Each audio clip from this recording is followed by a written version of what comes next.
Good evening, everyone. This is Yogi sending you love from London, and I hope you're well. This is about it's about 8:38 p.m. In London, UK, and this is the piece we're stitching today. Hello, Gayla. Hello, friend. Hello, friend, indeed. So I'm so happy. So looking forward to stitching this piece. So let me talk to you through this piece a little bit, give you a little bit of intro. So this is the piece called Vintage Baker, and it's from one of my all-time favorite artists when it comes to cross stitching. That's Amy Stewart. And let me show you the mock-up of this piece. Look at that. This is like off the chart, whimsical and happy piece. So I'm starting from the upper left, lovely gorgeous cherry pie, and I'm kind of stitching cross to the right, not particularly in diagonal shape, and I'll show you in a bit. And this piece, again, is one of the pieces I hadn't stitched for a little while, maybe since last year sometime. And so when I had a look at it, it's kind of this morning, I kind of thought about it last night, and oh, let me have a look. Let me know that you can actually see me, because I think the YouTube is playing up a little bit. Lovely. If everything is all good, please let me know, because I'm getting like error message. I have no idea why that is. Just give me a confirmation if you see everything okay. Right, let me switch back to my piece.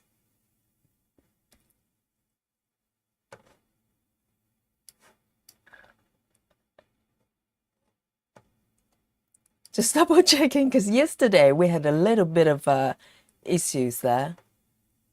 Oh dear. I think something might be playing up. Give me a thumbs up if you can still see me and hear me. Otherwise, I might need to restart the stream to fix it. Give me a little wave there.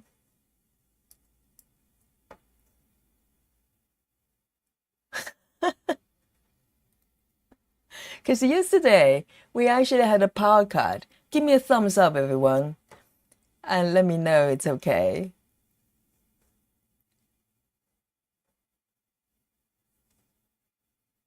Good.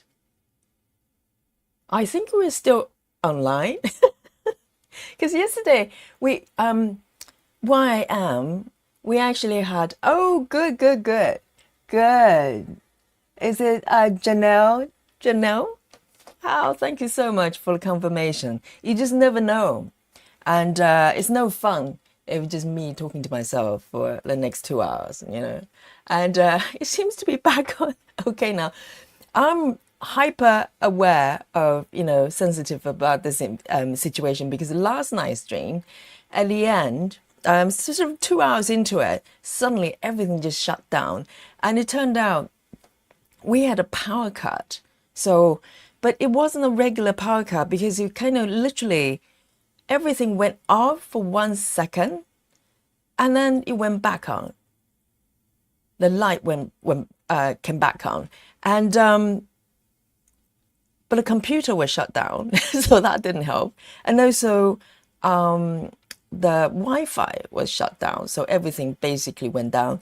And there was sort of car alarms out there outside my door, and it was going like crazy. Maybe it triggered, the car alarm. So it was really weird. So I decided to leave it last night, and then hopefully today will be okay. So fingers crossed. If you can't see me anymore, just put me a comment or something. Just say either the video or audio out. So back to this case. Back to this piece. Thank you everyone, Sandy, Nikki, and for the confirmation. Thank you so much. I'm feeling a bit better now.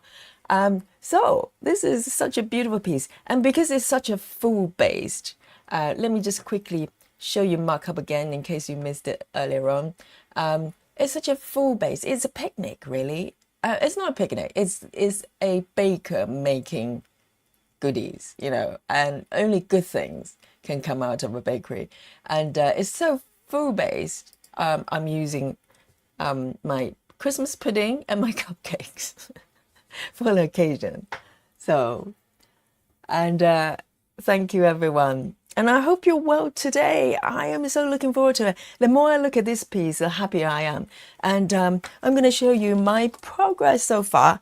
I'm actually quite surprised. I took a photo before I framed it and put it on the hoop here. I took a photo, so I've actually gone much further than I remember, which is always a good thing. Let me show you. There. So upper left there, the cherry pie, I'm probably about halfway through, a little bit to go. And then there's a cooking clock there, timer there. And then on the right, you have something like, I don't know what it is. I think is some sort of, it's a magazine or cinnamon, some sort of sachet. And if you look to the right side, I'm not quite on the other sort of end of the piece yet. And I'll show you how big this piece is. Let me quickly switch back. So you can tell that I'm not really following the diagonal line. I'm just picking whatever I like and just started stitching. So from here, oh, look at this gorgeous color. And from here, this is the size, the totality of the piece here. So this is Heaven and Earth's regular size. So this is quite a standard regular size. It's not max colors, so it's great. There's a little bit of confetti for me to deal with. So you can see that right edge of this piece here,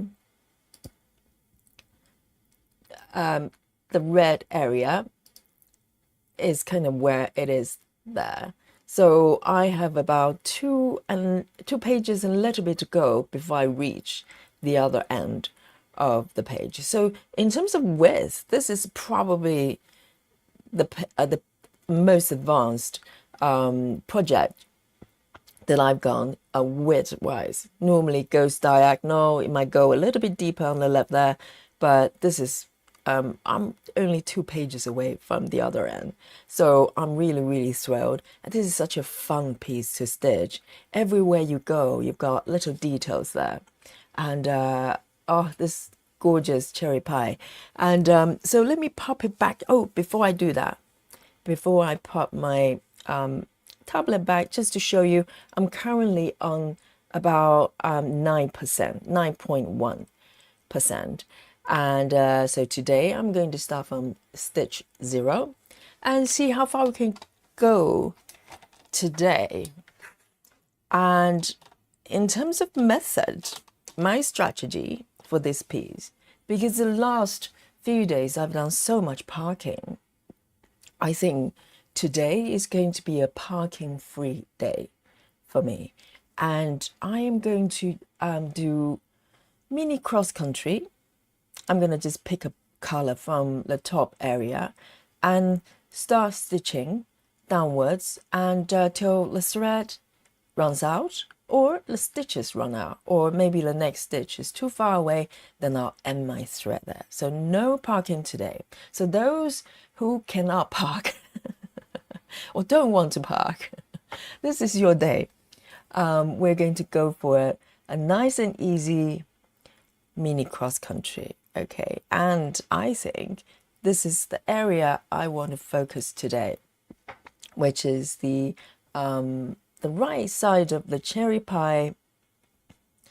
And I'm going to start filling this area going downwards. Again, I'm not worried about being diagonal, so I would just go around, maybe fill up this bottom part of the cherry pie as well. It's freestyling today, so I'm so looking forward to it.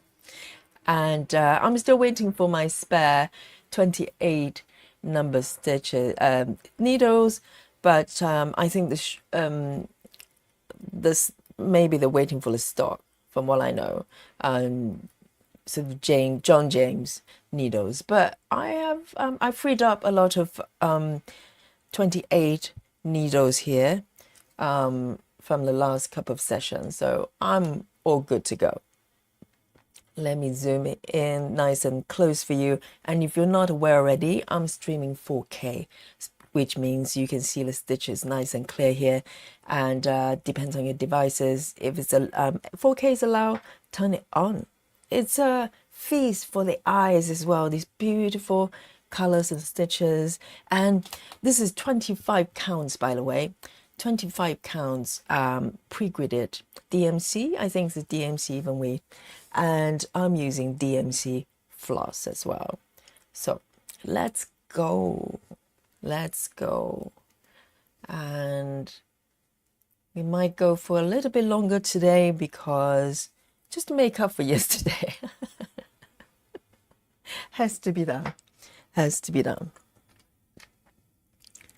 So I'm going to just pick the first color, looking at my chart here. So I'm using Pattern Keeper here. And I'll try to fill up all the loose stitches to start with. I think that's a good idea. So I don't have to kind of come back and going everywhere trying to find these little stitches. So yes, this is a one stitch wonder, 3712. 3712. This is a little pinkish color here. And I always save my thread here, even when it's kind of short, because there are a lot of one stitches that you can use these short pieces very easily. And I hate to waste anything. I just think it's such a shame. These threads are here to be stitched. I don't want them to end up in the waste bin unless I have no choice. So I'm going to just leave a tail here. It's probably a little bit easier just for the one stitch here. And let me turn up this crazy autofocus here. So everything's nice and stable. Sarah, hello. My darling, how are you today? Were you shocked when I just disappeared yesterday? I was shocked too. I was like, what happened there? Everything just went dark for about half a second and it went back immediately, but it was just weird. I think it wasn't a regular, let me just put this through. I don't think it was regular power cut, as in, you know, something faulty with a cable and stuff like that. I think it was probably some sort of interference by something. Maybe UFO. Maybe UFO visited my area for a little, you know, try to have a sneaky peek of my work and then just cause problems with the electricity. That's my theory. 3712. 3712. Because normally if it was some sort of faulty cable and stuff like that, it will probably stay off for a little bit before. Sarah said she was shocked. Yes. And particularly I was just talking about Sarah's work. Sarah's is stitching on a beautiful piece. And I was showing everybody the mock-up and everything just went off. Because normally if a regular power cut, which is quite rare, I think, particularly in big cities like London, something has to go pretty wrong for that to happen. Normally it would stay off for a little bit and then engineers will come through and maybe do something, right? But Not yesterday. It just went back on like it was nothing ever happened. 977. 977.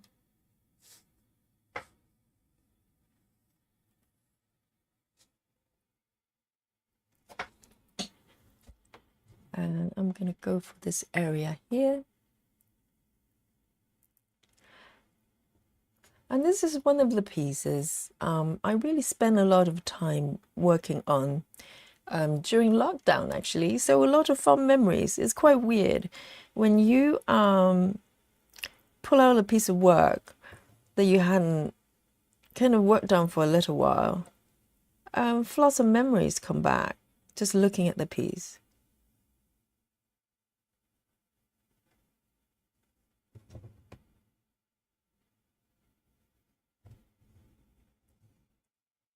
So I'm warming up my needles, warming up my hands to warm up stage of the session.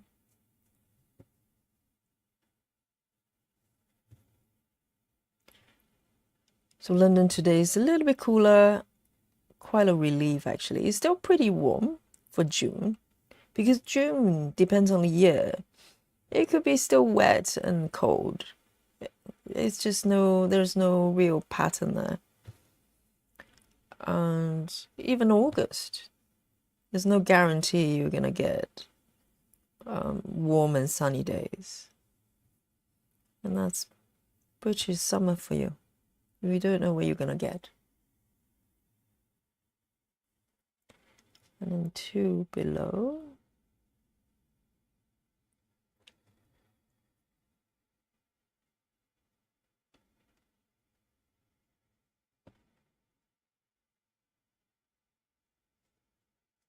This is quite a relaxing method because you're not really bound to any rules, really. I think generally you go from top down, but you can leave loose stitches up there if you don't fancy stitching just yet, and you can go back and fill it up. So it's nice to do it like this sometimes. There are days you want more structure, you want more sort of strict rules, kind of as a challenge. Oops, let me just snip that off. I think it's got snack at the bottom there. Let me pick a new thread. But some days you want more discipline. You just need that, And some days you will just go easy. 977 here.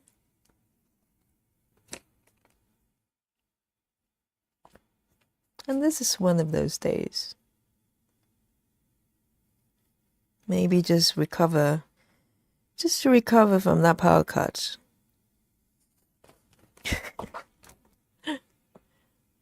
I remember the last power cut I experienced in London was during COVID as well. Imagine, you were being rationed for food and you're being prevented from going out, and then electricity was gone. And if electricity is gone, Wi-Fi is gone as well. And luckily my phone mobile, the data was still there. So I still had some contact with the world, checking why the power was cut, etc. Otherwise, it was a little bit scary. It was no fun. And it was late at night as well, so it was, dark. I had my phone as a torch, but that was about it.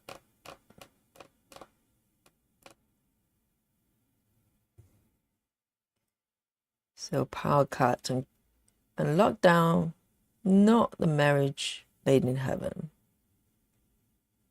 Not a good combination.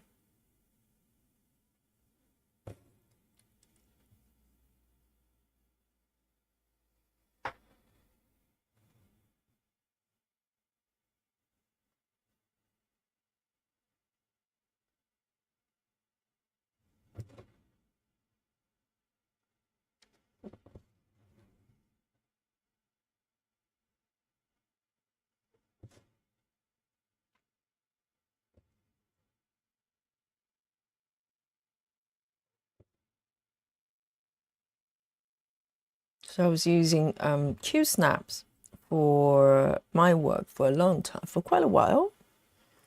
And then gradually I found it really, really hard to get the right tension for the pieces. They just gradually become harder to frame the fabric sort of as tight as I want. I generally prefer drum tight. I just like, you know, the feel to it. And I couldn't do it anymore. So now most of my pieces are back on the Glow Fashion wooden frames. And they're so reliable.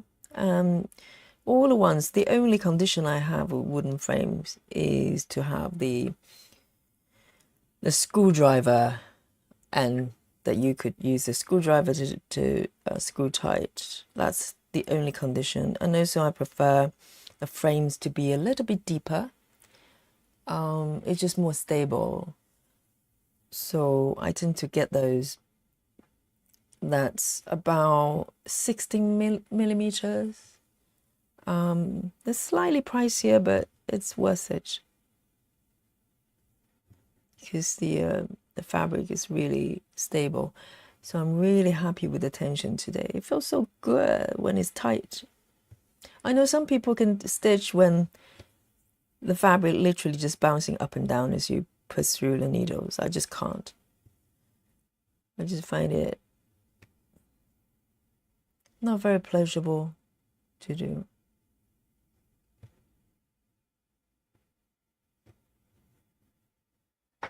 Hey, Rivers Love. Hello, my dear. How are you? I'm so glad you can come on live today. What are you stitching today, if you're stitching?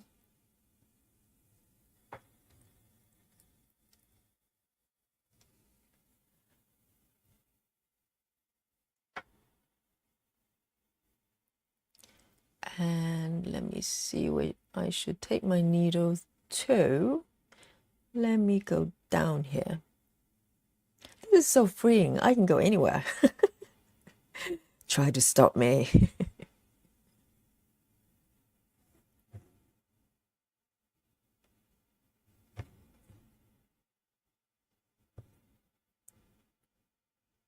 And here.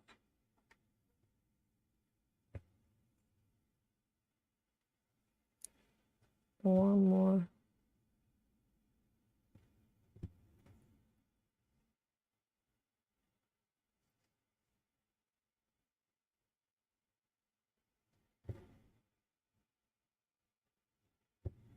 And I think I might go up a couple of stitches up there. I can fill it up.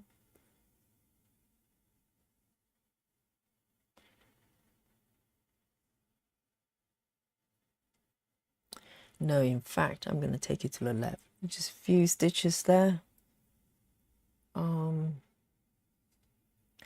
There, below. I remember I was having so much fun when I was stitching the, let me just move it to the right. This timer here.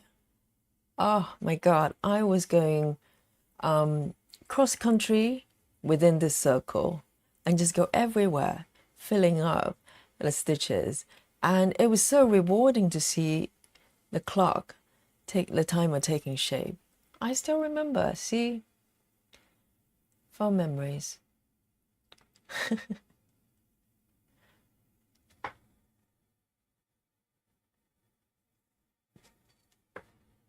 Revislav says, when I'm not stitching, okay, today I'm working on Rustic Farm Stitch. Sounds lovely.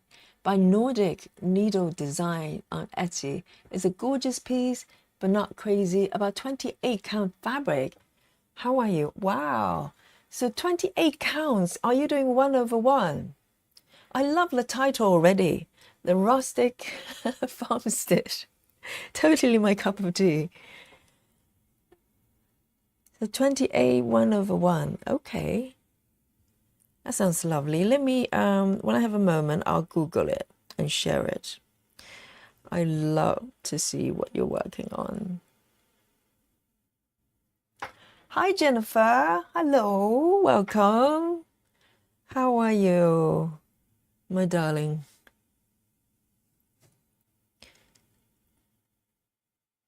So today's a nice and easy day for me. Cross country, mini cross country. No parking. No rules. Oh, some rules. This is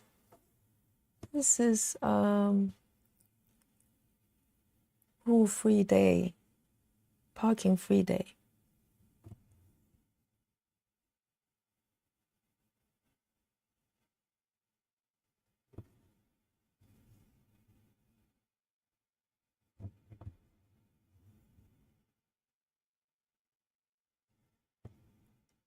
One more here.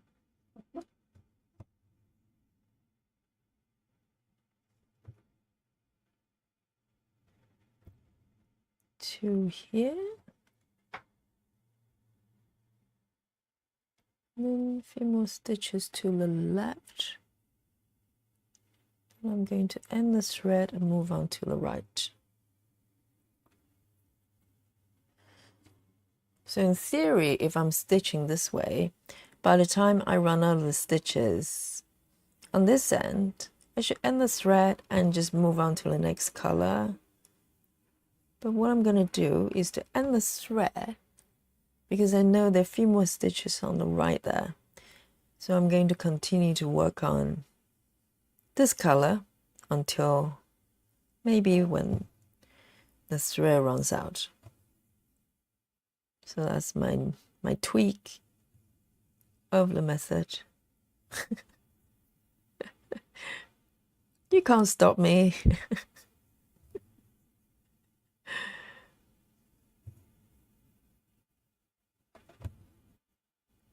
Whoops. Let me just stitch over there. I think I come up on the wrong corner there.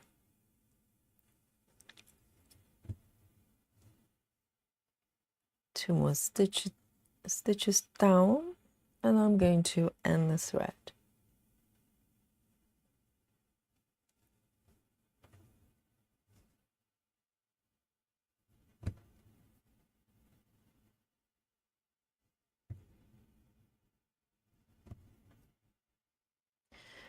And the end thread, the ending method, I think I'm going to just go for the good old-fashioned tucking in method.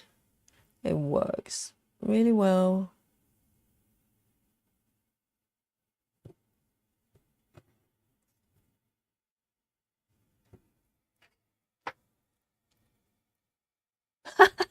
That's right. Try to stop me, River's love.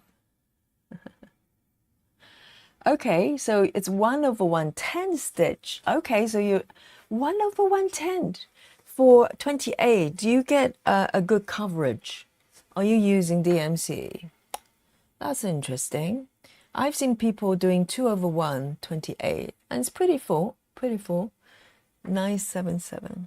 Oh, actually, yes, I'm moving to the right. I nearly try to pop the thread back. So now, a few more stitches here I'm going to do. Let me just turn. Yes. So here, just make sure I'm in the right location. 2 stitches here of this color. Because there's so many different shades of brown, so it's always good to double check the location, because you could easily stitch in the wrong place.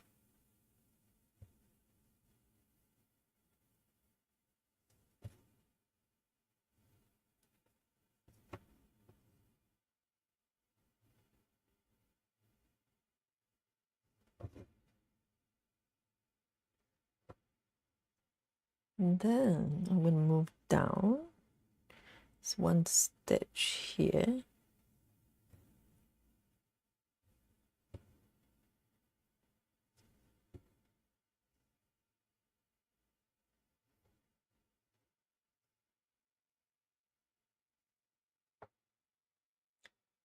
Ah, 1/1 28 count CXC 10 stitch.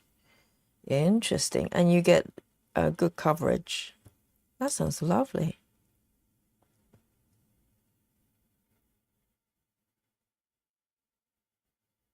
Yeah, I think 10 stitches is where CXC's sort of strengths in terms of coverage come in. I think with DMC, it might come out a little bit thinner.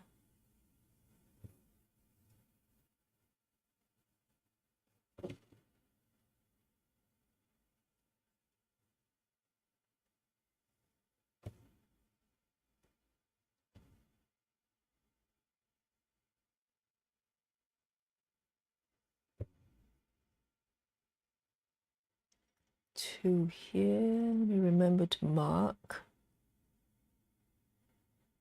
And then there's one down here.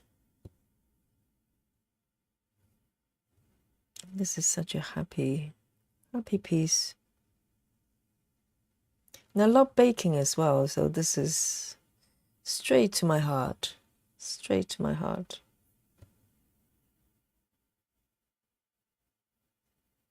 Just fell in love with this piece when I saw the pattern.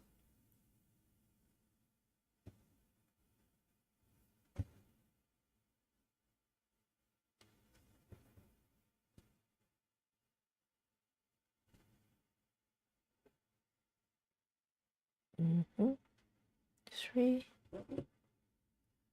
It's running a little bit short now.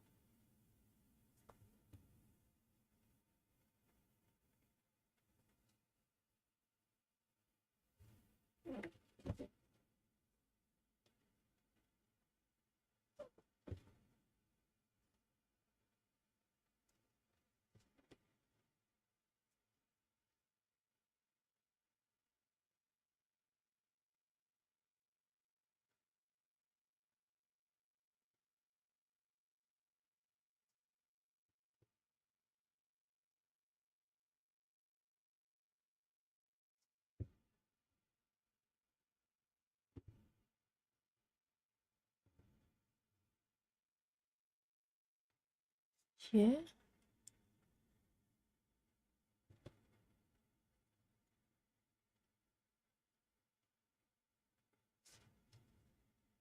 And two more here.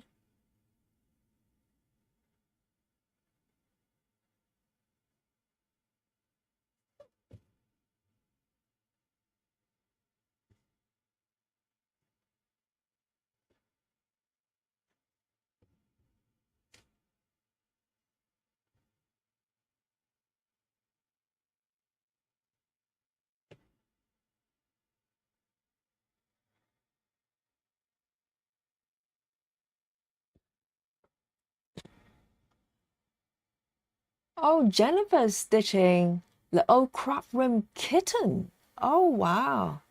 It's a quick stitch by Charo Marchetti. Yes, I've just realized so many pieces I have are from him. For some weird reason, I just presumed that they were from Jamie Stewart because they've got a kind of just a colorful, whimsical feel that I love. But yeah, he's my new favorite. Oh wow, I'll look up that piece as well. Anything with kitten is good. Can't go wrong. Can't go wrong.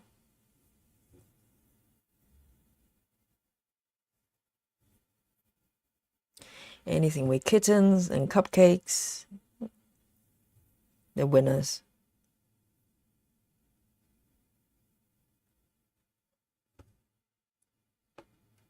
Whoops, that one slipped off.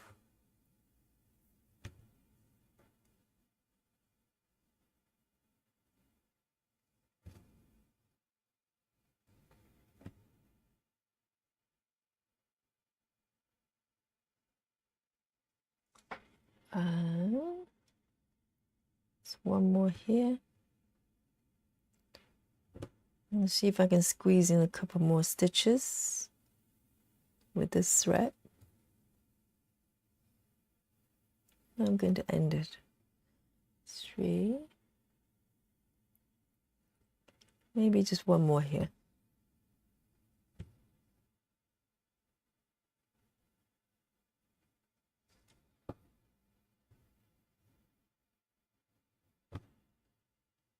I'm going to end it.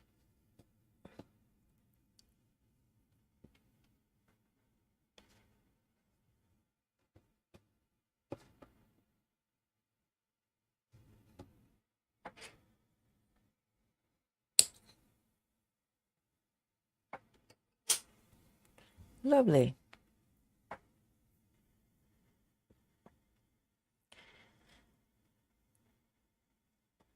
And the next color will be 922.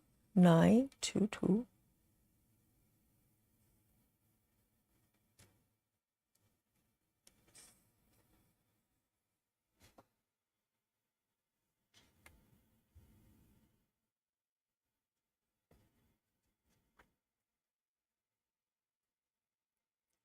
So I'm going to move slightly to the left here. Let me try to spot from this point.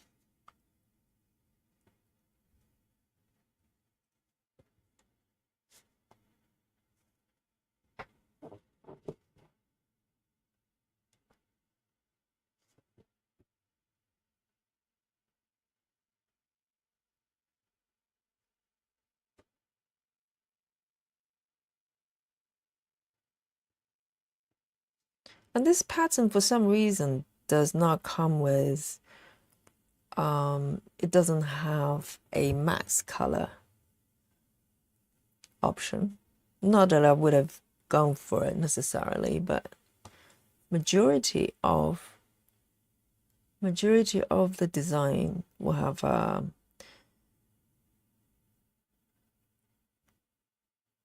sort of max color version or super size version. But this one really only come with there's no mini either, so it's just regular.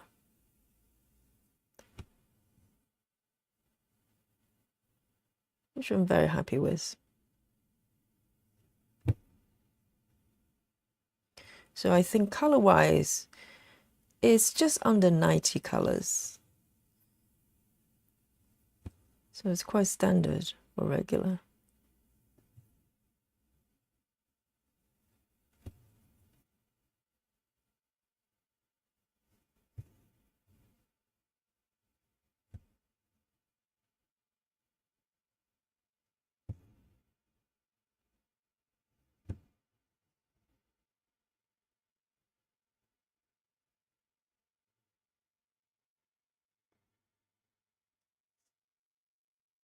So this color is really filling up a lot of blue stitches within this area, so it's quite nice.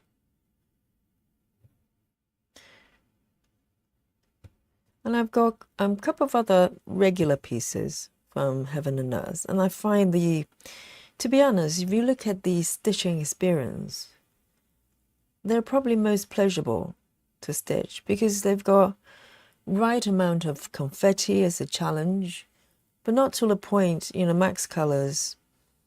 I enjoy stitching as well, but you do have to kind of tackle it with slightly different method, so you don't get frustrated. But regular, you just have that combination of, you're able to stitch the same color for a few more stitches before you need to change, but you're not stuck with kind of a block of the same color at all. So quite balanced. So if you're new to full coverage, regular is a good option. And because of the size and the number of colors, it's got the same number of colors as minis most of the time. So if you think about the color distribution, the same piece if you stitch in regular size, you probably end up with less confetti to deal with than mini, because you have sort of larger canvas there, filling in with the same number of colors.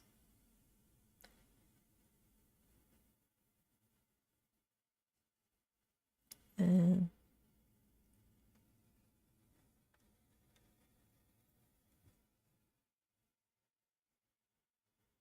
so let me see. I'm going to stitch those two here.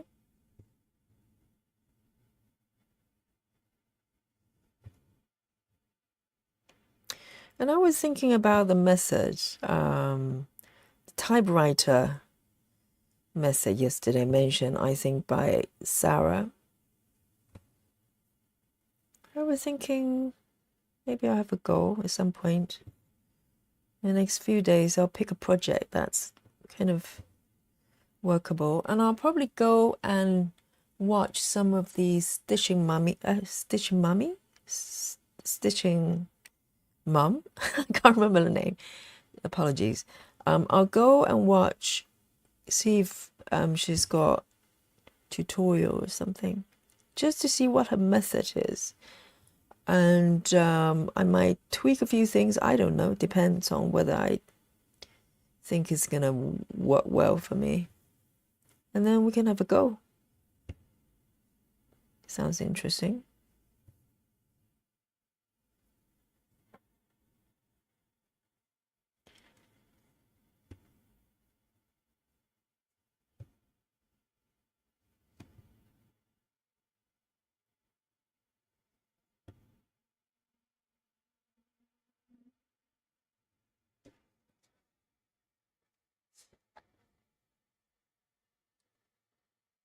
Ah, okay.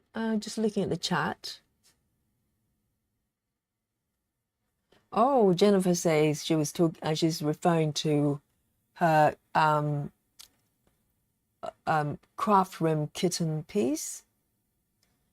That's why I bought it. We have two emotional support. Oh, emotional support cats.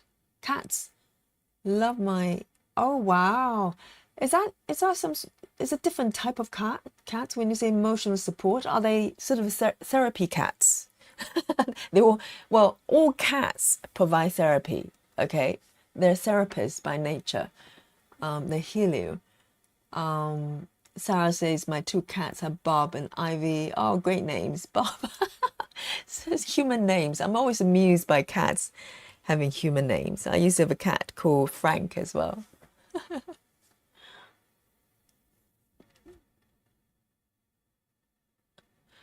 Oh, so Jennifer says I start calling out the numbers. I was stitching my new stitch with me. Oh, have you got a new one out, Jennifer? You're talking about doing more for your channel. Yes, I call out a number because if I don't, by the time I turn to my organizer, I've forgotten which number that is. So if I call it out, I can hear it back in my head as if someone is reminding me. So that's for my brain, unfortunately. But it also provides a quiz for all of you Rayman stitchers who can just know what color that is. It provides endless entertainment, I bet.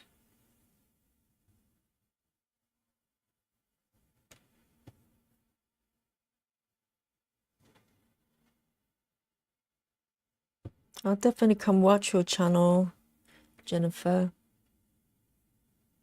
And everybody, please go and have a look at Jennifer's channel. I think she's had the channel for a while, right? And then you kind of parked it for a while with the streaming.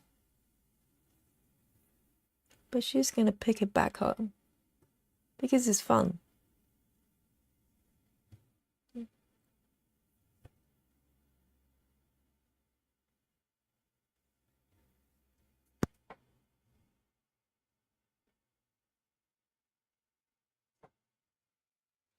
I think Floss Tube is just so supportive of each other because it's a common love they have. And there's nothing more joyous to find another person who loves the same thing as you do. And particularly something so niche as well, you know. It's not something you can go and talk about at dinner parties or whatever. People, they have no clue what you're talking about.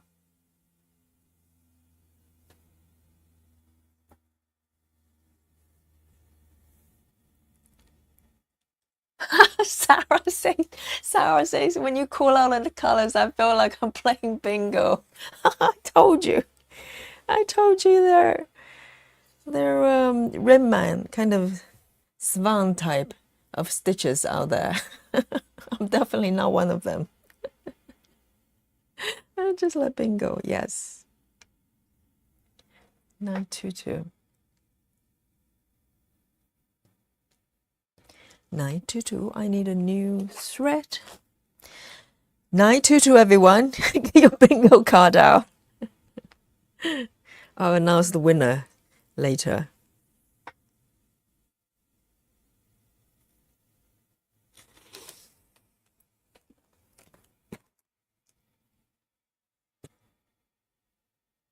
Vega, welcome. Yes, you're going to stitch with us. Lovely. It's nice and early over there, right, in Japan? Fabulous, fabulous.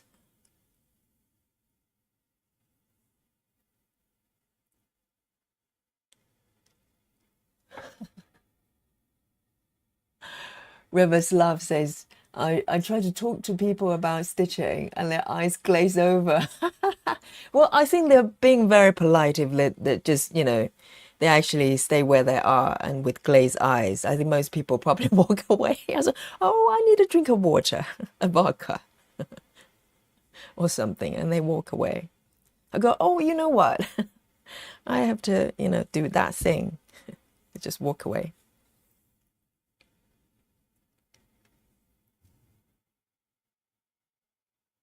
You go, what thing? What thing you have to do? Little, you know, that thing. That. Bye.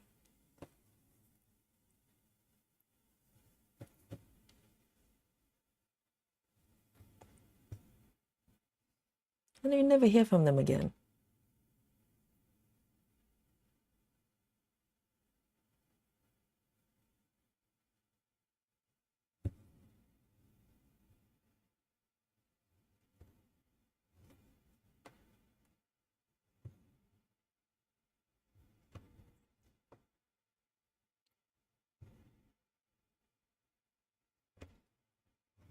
Okay, so 3 stitches here. I can just fill up. Nice and easy. I'm being a little bit daring here. I'm taking my thread over the stitch area a little bit further than I normally like. Maybe more than 3 stitches. But I've decided this is a section I'm going to make for this area because I'm trying to fill up these loose stitches that's kind of left from previous sessions. So, and I can't remember what I did, what method I used. I totally forgotten. And 1, 2, 3. So I'm giving myself that leeway.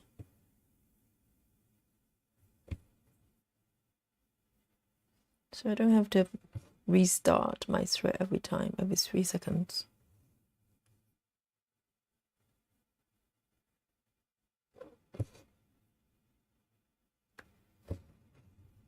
And then 2 stitches down here.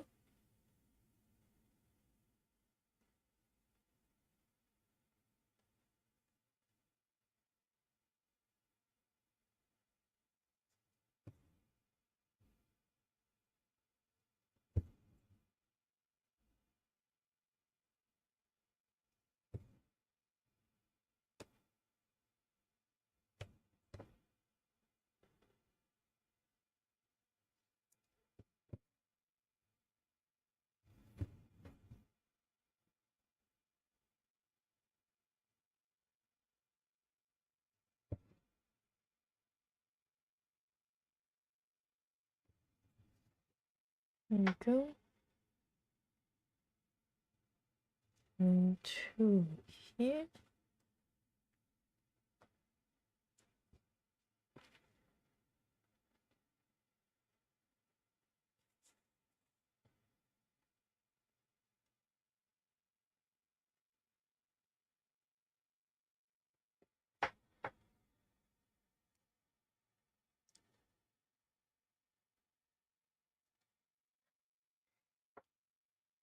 So Jennifer says, the cats help my daughter with stress. Oh, wow. Animals are great, aren't they? And apparently, you know, a cat's purr. For those who don't have cats, cats actually purr when they're happy, and also sometimes when they're in pain as well. But most of the time, unless you know they have illnesses, when they purr, they're happy. And apparently, that sound is in such a sound wave that heals human body or heals maybe their own body as well. Just listening to the sound of the purring. It's a sound that heals. How fabulous. They're healers. They're natural healers.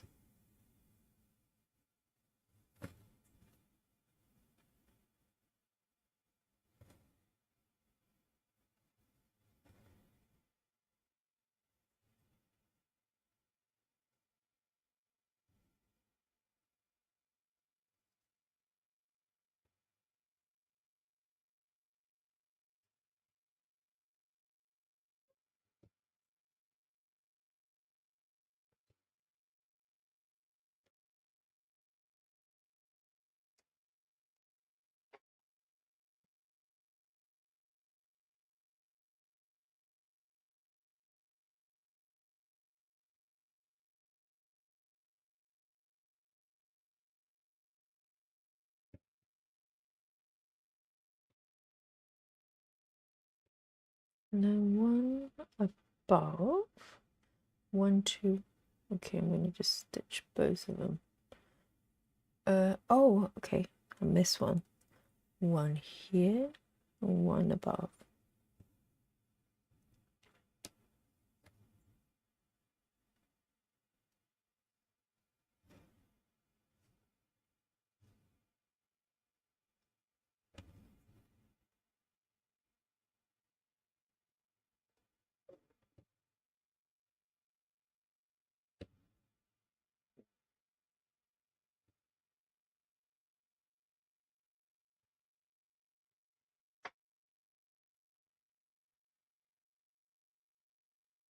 Parrot. Oh, they purr as well, do they?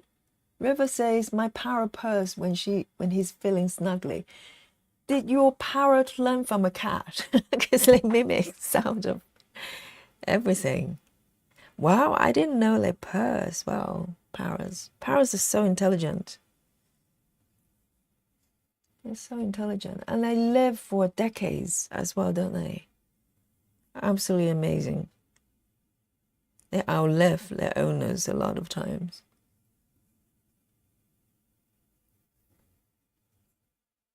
One, two, three.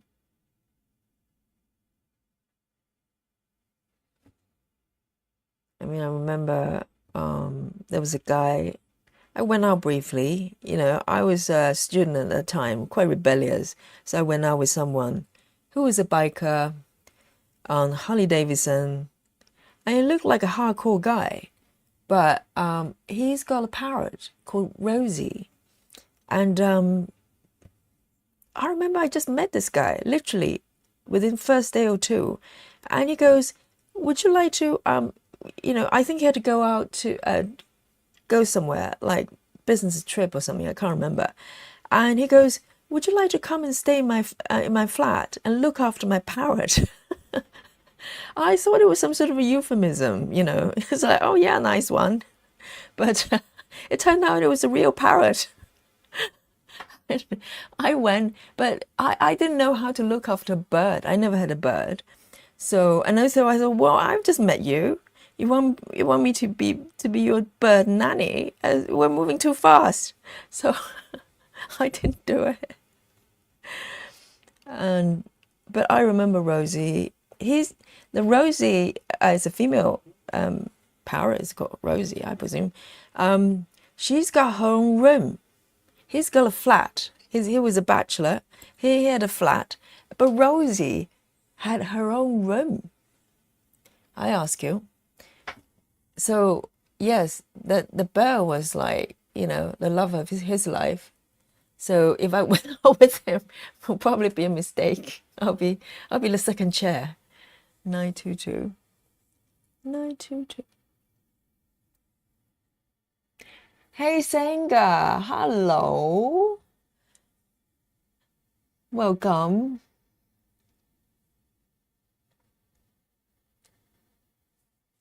River says, I didn't know Parrot I should purr either. He's adorable. He asked me, are you my baby? He asked me, are you my baby? Asked for a kiss and sings Baby Shark. Oh, is that a song?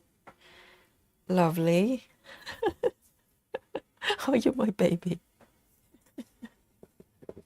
That's so funny.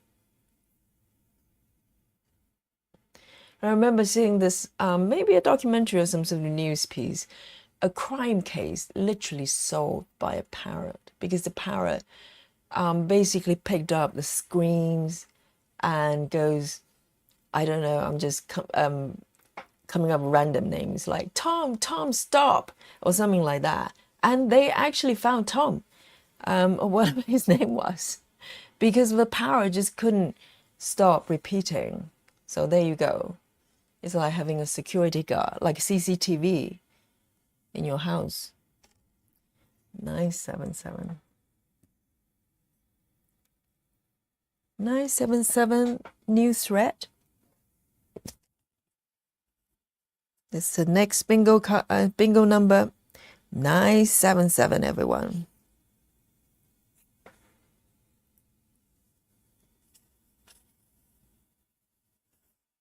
There you go. It's a lovely orange.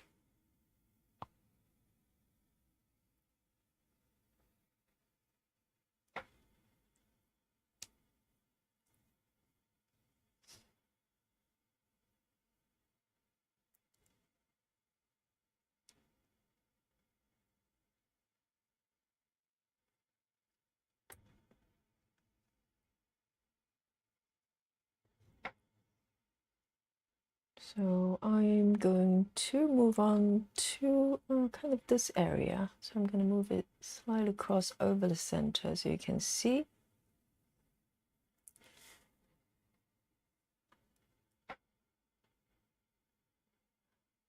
Oh, I'm so enjoying this.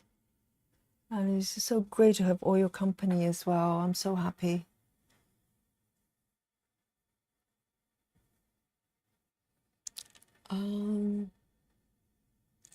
Right. So River's parrot has the vocabulary of 3-year-old. Wow.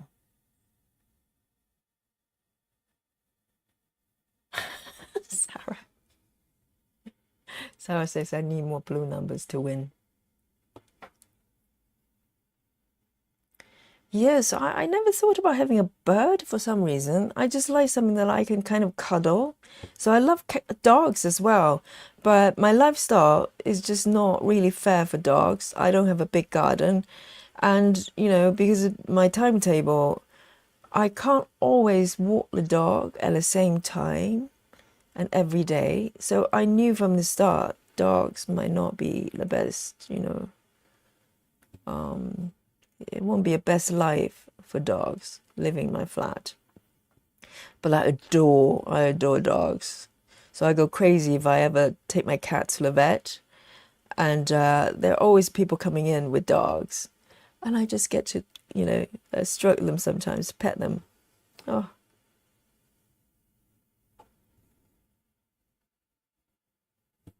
But I never thought about having a bird.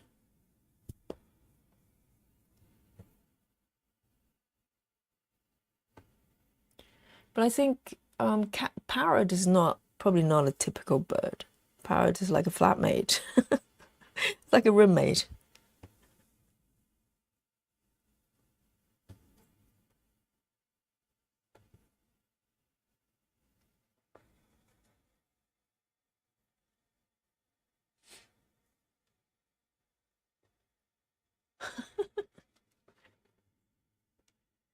Stitching bingo game is now a thing.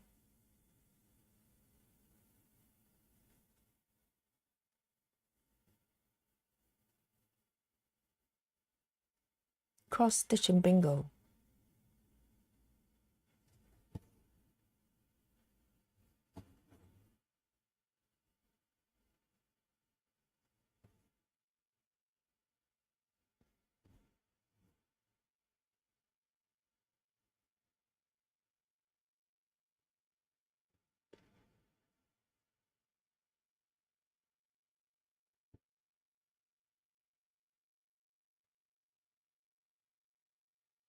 Bossy roommate.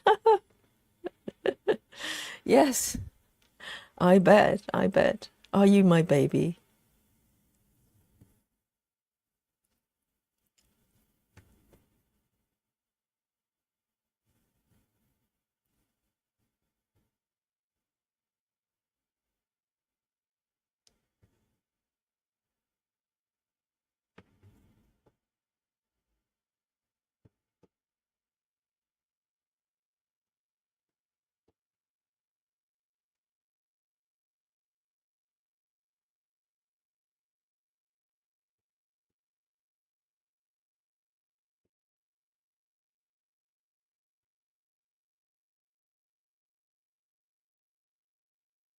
Mhm.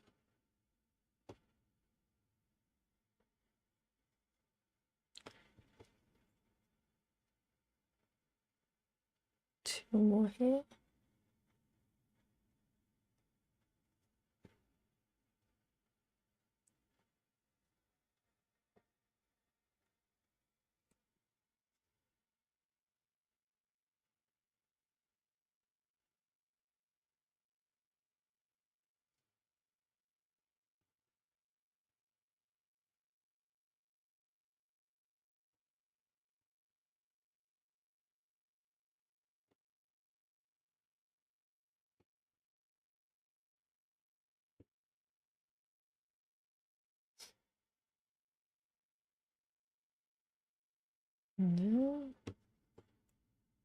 2 down here.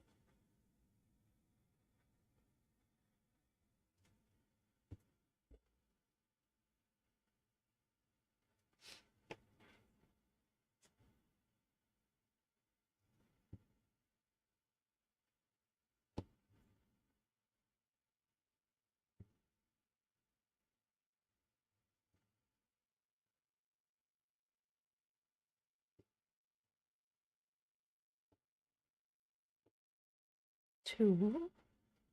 2 more here.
So I'm going to take it to the left here.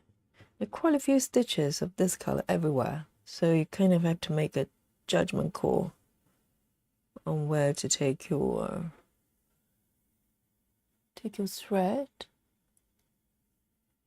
And I'm always really proud if I get to go like a full circle really cleverly without having to overlapping you know, the thread over stitch area.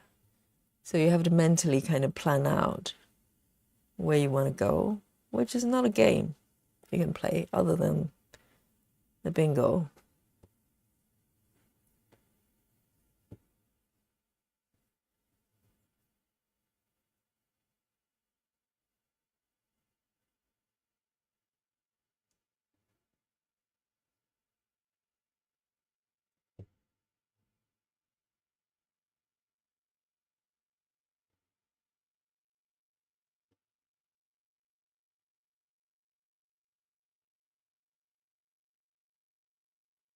And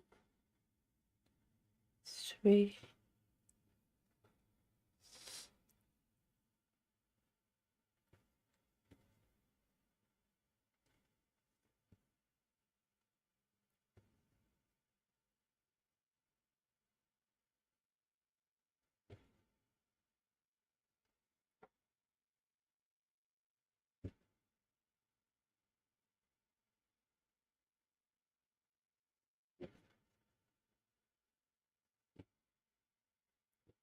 And one on the left. Just double check.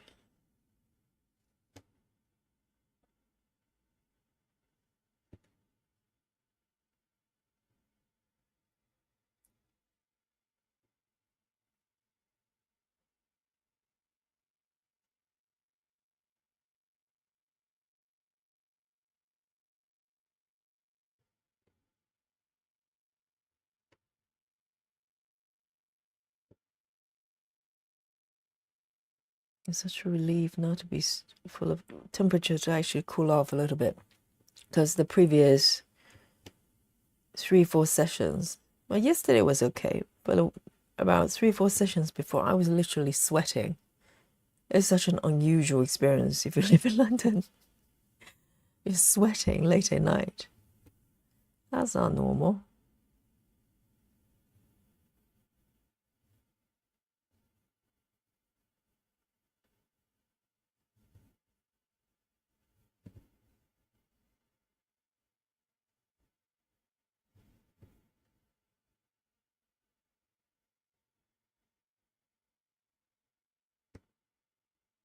One more here.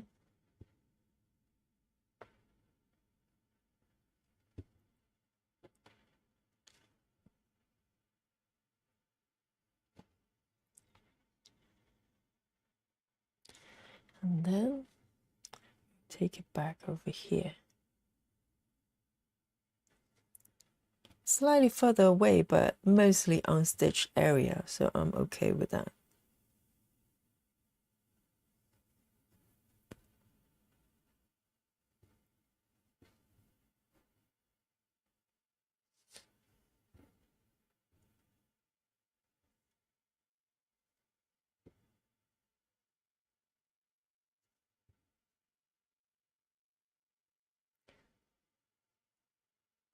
This way of stitching so fast though.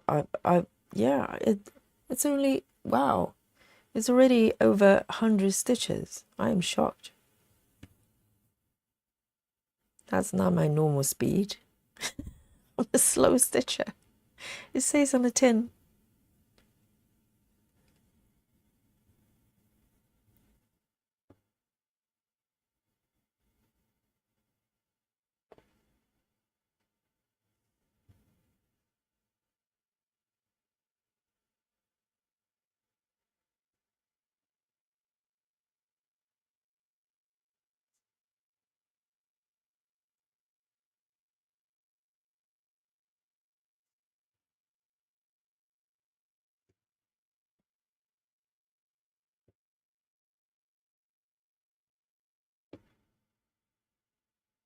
Two more, and I'm going to end, or maybe 3 more.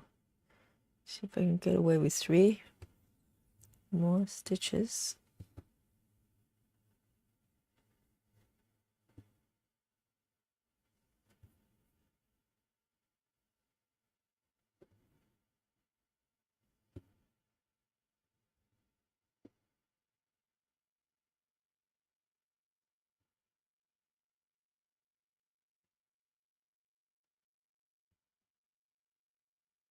Right, and I'm going to tuck it under here. And it's pretty easy because all the surrounding colors are very similar. Because normally when you tuck the thread, ideally, you want to find something that's kind of similar in color. Lovely jubbly. Let me see if I can move to the other end to change the color group a little bit, just for eyes to reset. I do that from time to time. I just move to an area that's got slightly different color palette, and I've got it right here.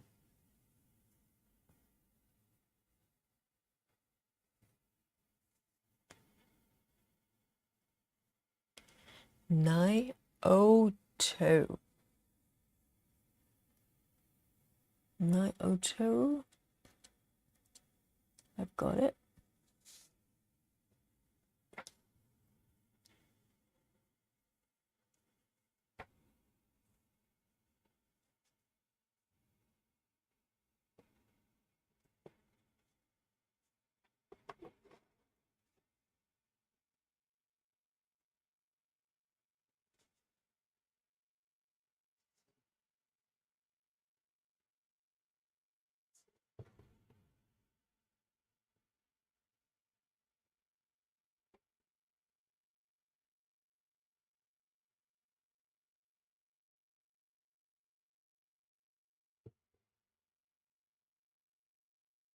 This might be another cherry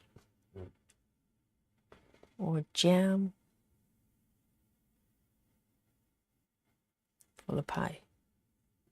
The jammy area for the pie. Can you snip this one a bit off?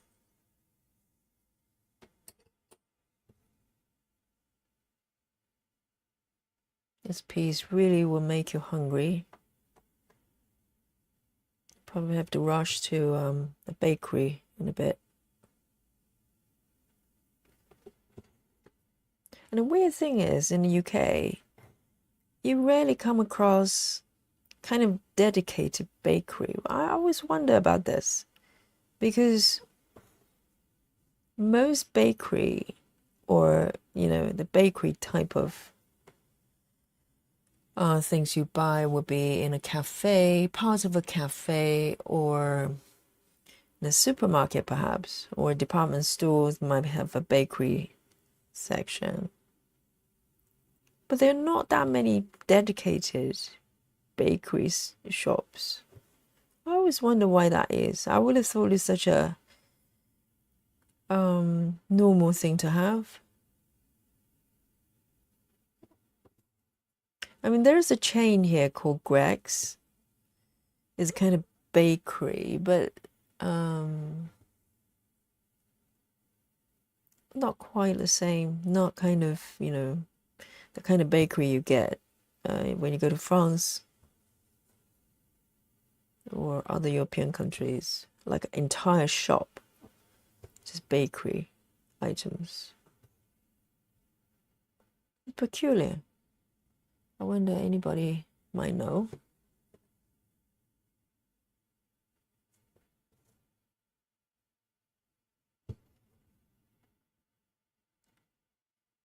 There are cupcake shops that does exist, but not quite the same.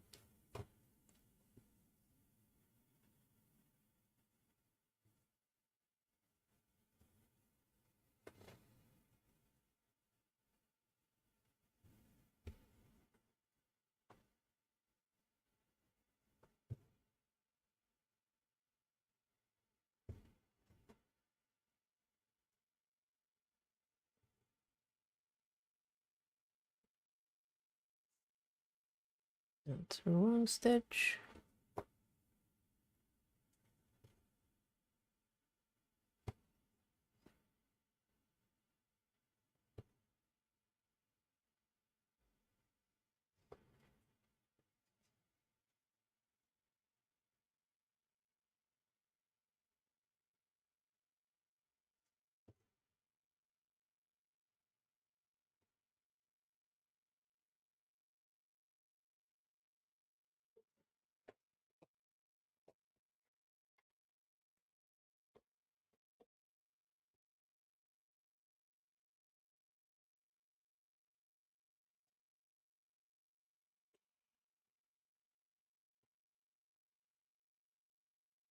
One here. Okay.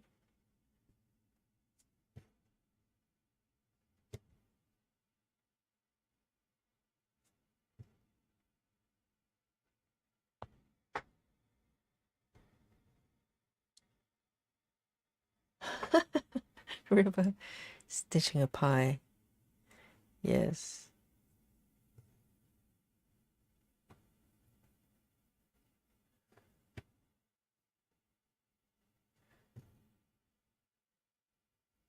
Cherry pie from my dream bakery. I mean, that's the charm of Amy Stewart as well. She's kind of illustrating all the dream sort of shops and sort of situation for me as a child. You know, the cake shop, the bakery, vintage bakery, sort of kitchen. Just so warm and cozy.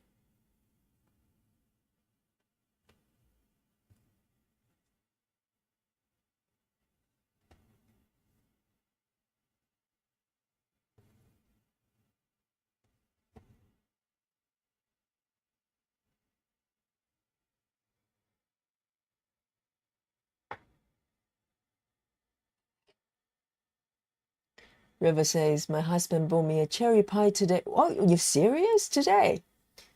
My favorite. Then I come here and see him stitching a piece. Okay, that makes the next comment make a lot more sense. I didn't see this one. Oh my God, no way. Oh, I think the universe is telling me something. Exactly. It's telling you to eat that pie now. That's what the universe is trying to say.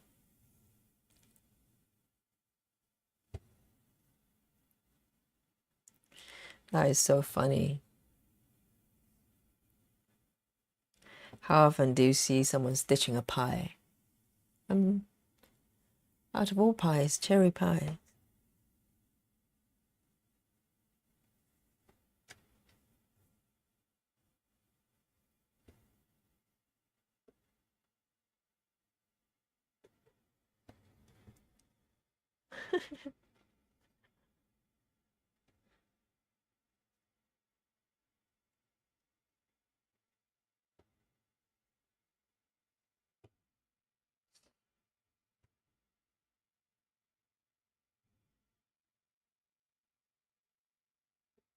I think the last pie, well, not really a pie. Yeah, pie-ish.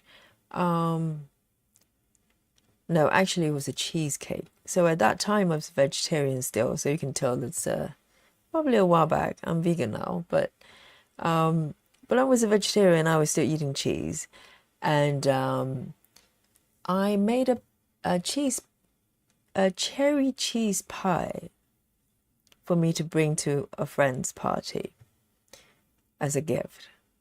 And I remember making the cheesecake base, and then for the cherry top of it, I actually cheated. I didn't do the sort of cherry jam type of thing myself. I actually bought a tin of cherry fillings that you can get.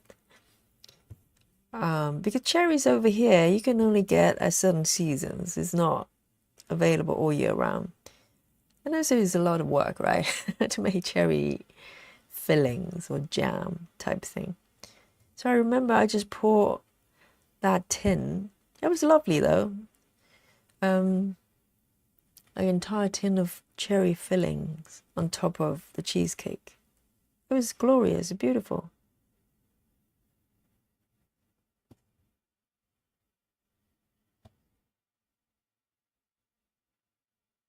I can't remember the last time I had a cherry pie actually. I had apple pie.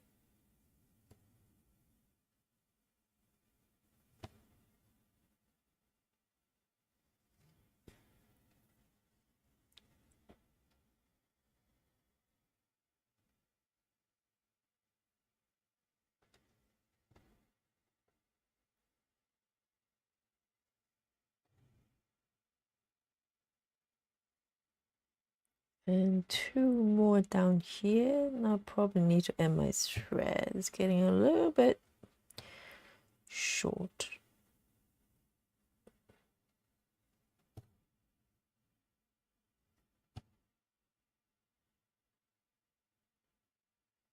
And it's quite nice to rest the eyes from all the browns.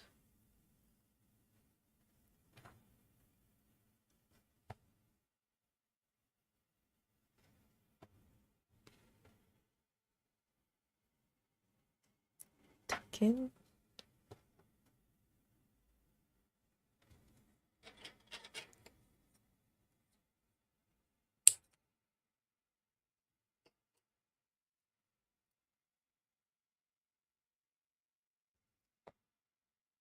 Next one. 150. 150. 150. Do I have one dot? No. New thread. 150.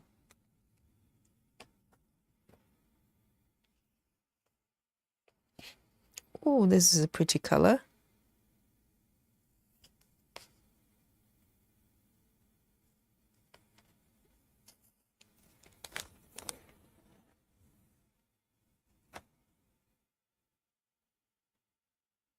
It's a cherry color.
And then what I'm going to do,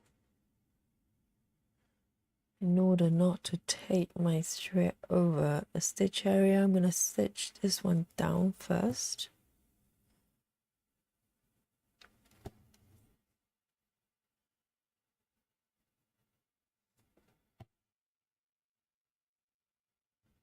And then take it up.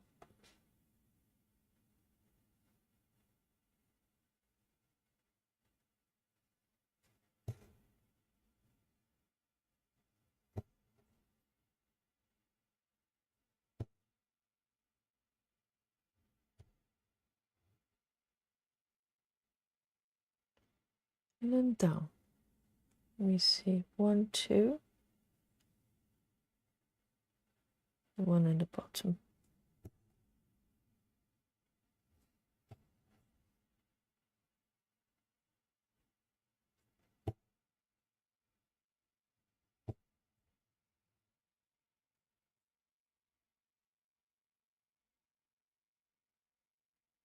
There's 2 more here.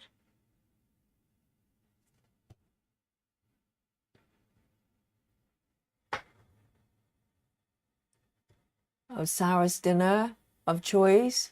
Tomato soup and sandwich. Oh, lovely. What soup and what sandwich? I want to know. I love soups.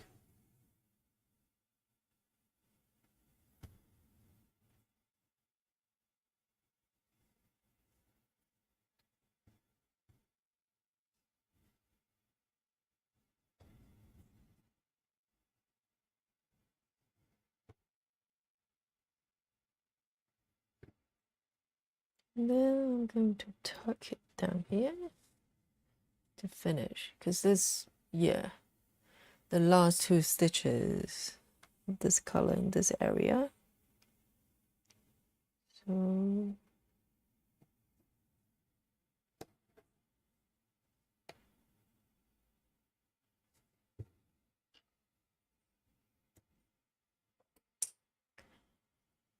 $150 back on the board.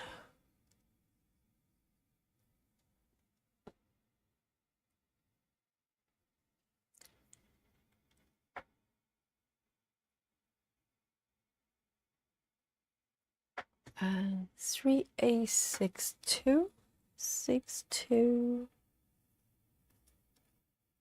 I've got one here.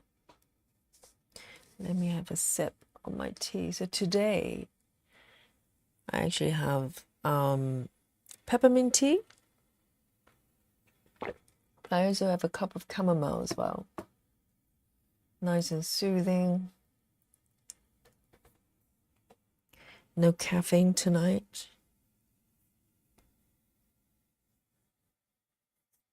Tomato soup and grilled cheese sandwich. Very classic. Tomato and cheese. Can't go wrong with that.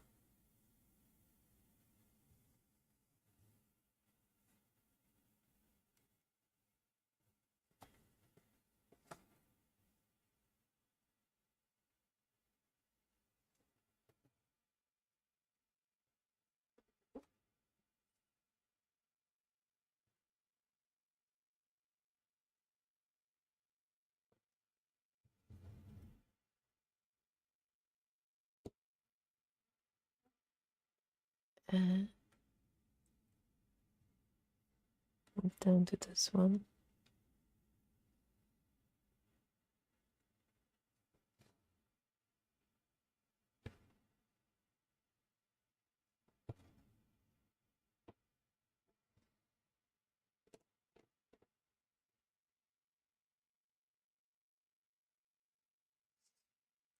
One, two.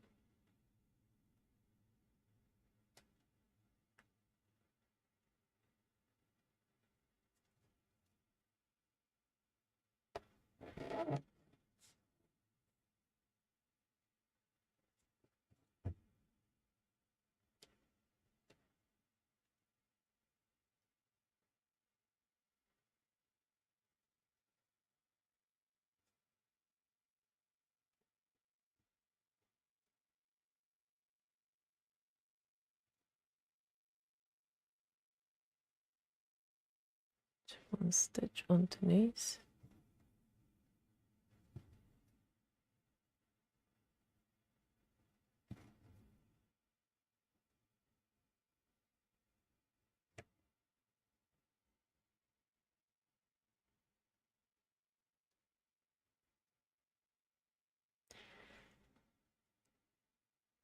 Mhm.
Well, let me bring on the mark up there. Blah, you know, while I'm stitching.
Three stitches here, a few more down here.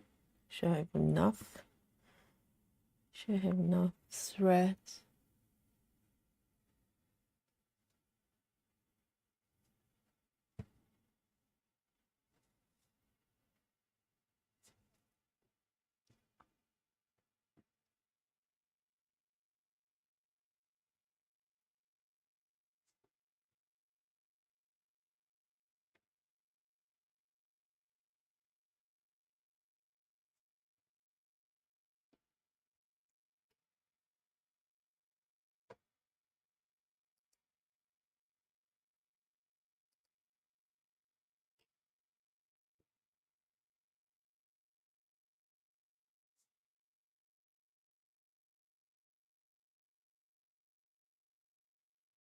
Four more stitches on the left here.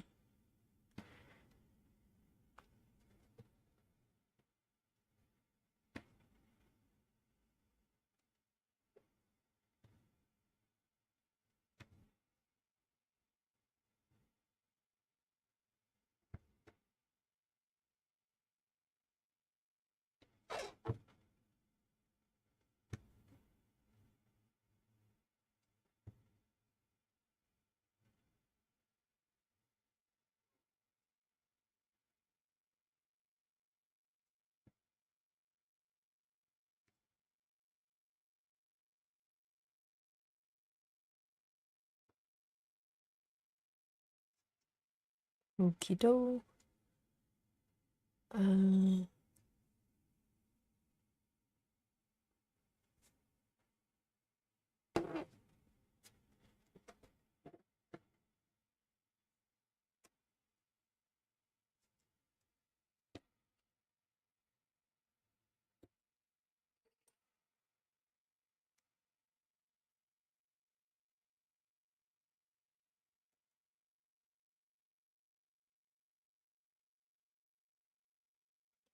902. 902. 902. We need a new thread.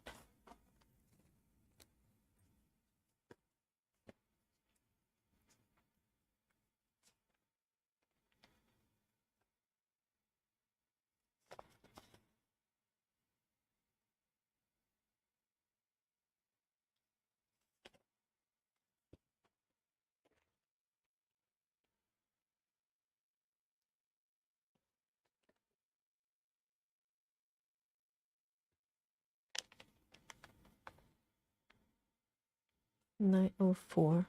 902. Oh.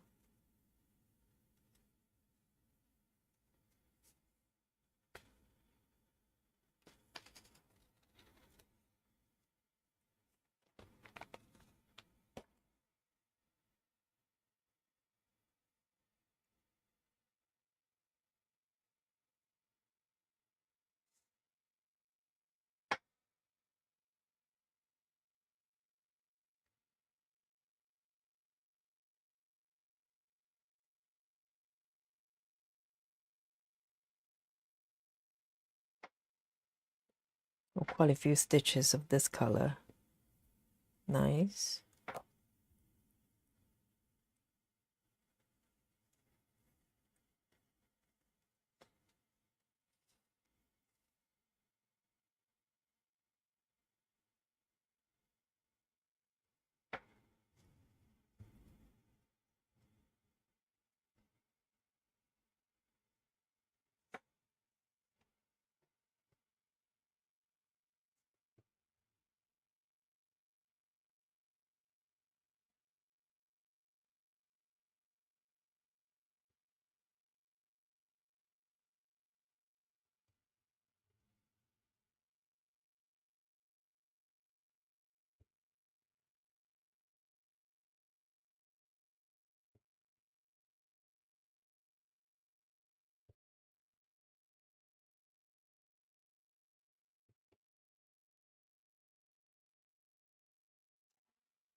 Oh, hang on. Put one more stitch here.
Oh, hang on.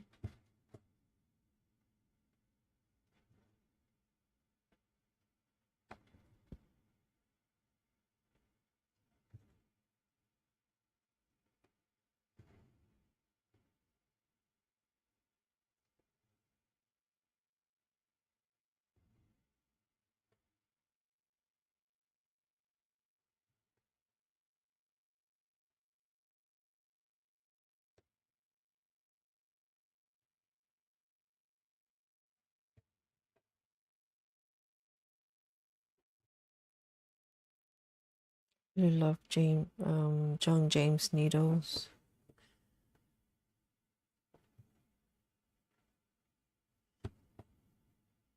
It has a little bit of kind of flexibility to it.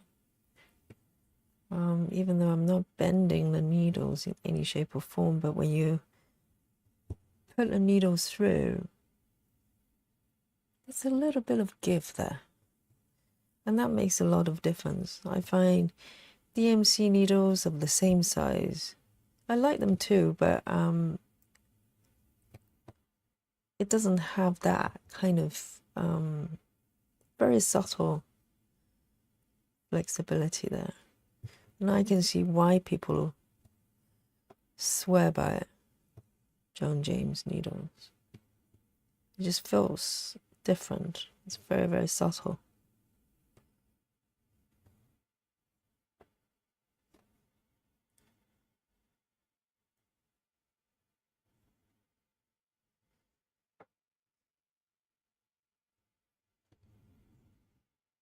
Maybe that's why it's a shortage, because I placed the order for the spare ones probably about 4 days ago. And normally the company is quite prompt with their delivery, but I checked the status. It's still waiting for fulfillment. So I interpret that as waiting for the stock. And it happened, if I remember correctly, it happened last time as well. Quite a few months ago, maybe sometime last year. 1, 2, 3.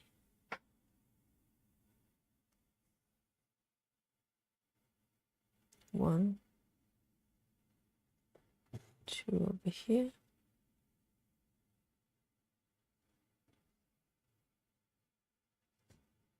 Okay. 1, 2. I think I missed.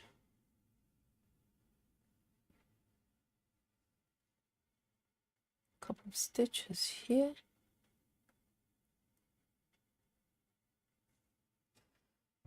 So, okay, got it. 1, 2, 3. here.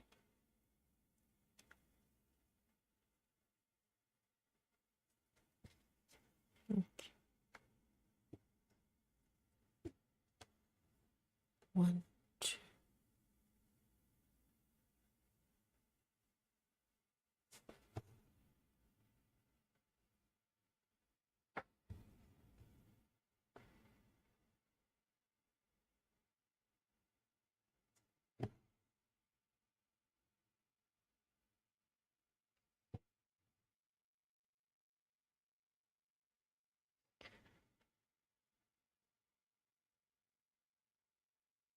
Okay, 1, 2, 3 stitches.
One, two.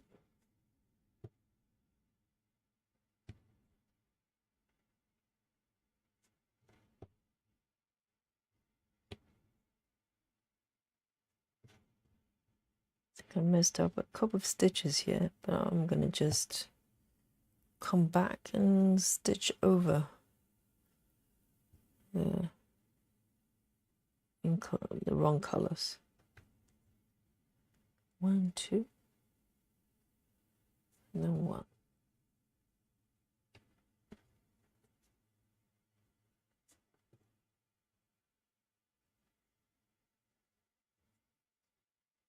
One, two, three.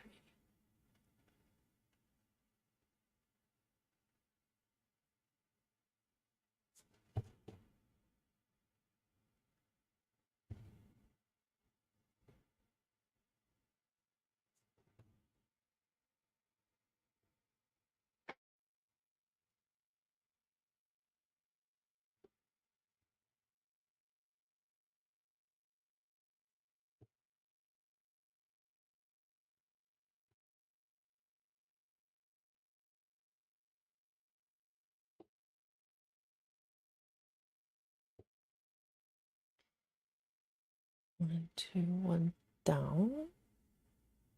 That one as well. What is cherry pie filling happening here?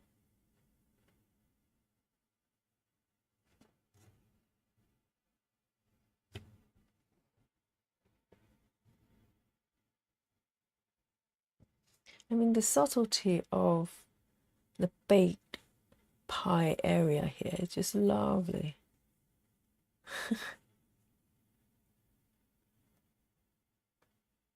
That's what real pies look like. So from here, I am going to move down. It's purple here, it's 1 stitch here.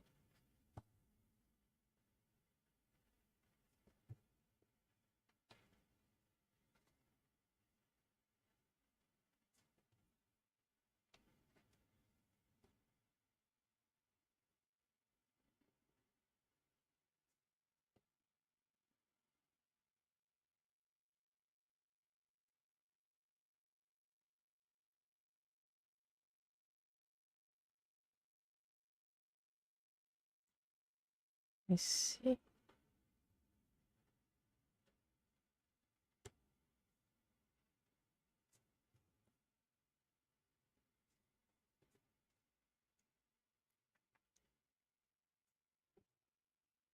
And today when I checked the PDF of this pattern, Just made double sure that it's from Amy Stewart.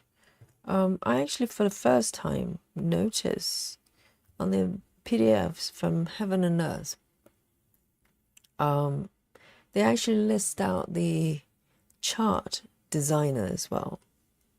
So I presume it's the person who chart these pieces.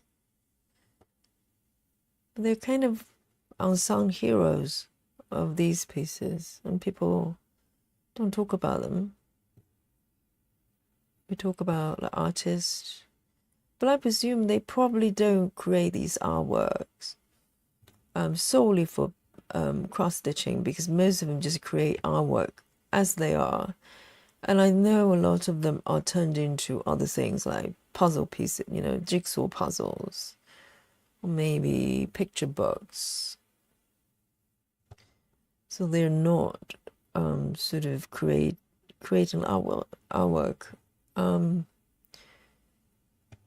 specifically with cross design in mind.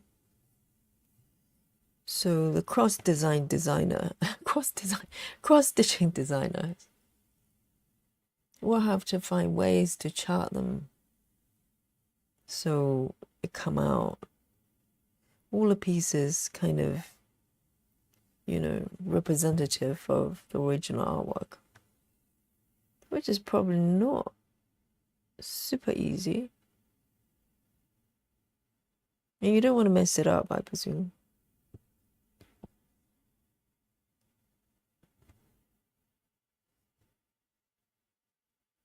And I know it probably is not as easy as it looks, because I'm sure there's computer involved, software involved. But I've also seen artwork that's charted by just ordinary people who maybe use some sort of software to do. But when it looks one thing on the mock-up, but when it's stitched up, it just doesn't look the same. And I think it has a lot to do with the nuance of how you tweak the colors. I don't know, whatever's involved. So it's probably not as easy as, you know, you press the button of the software, put in the photo or the images, they just come out the way they need to be.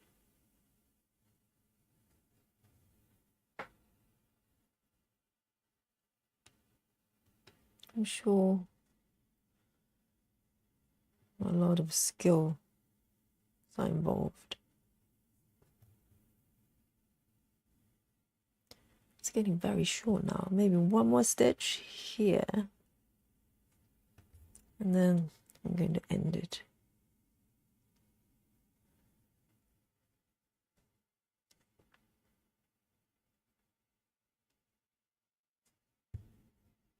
Just one stitch here.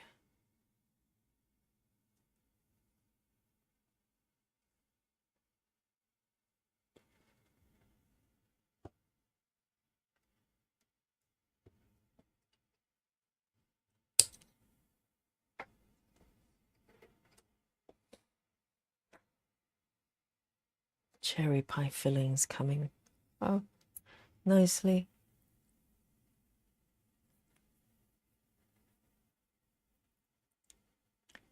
I'm going to pick up, fix the few dark stitches I kind of messed up a little bit. I'm going to go and fix it. 310. So 310 is one of the very few colors I actually know the color, because it appears quite a lot.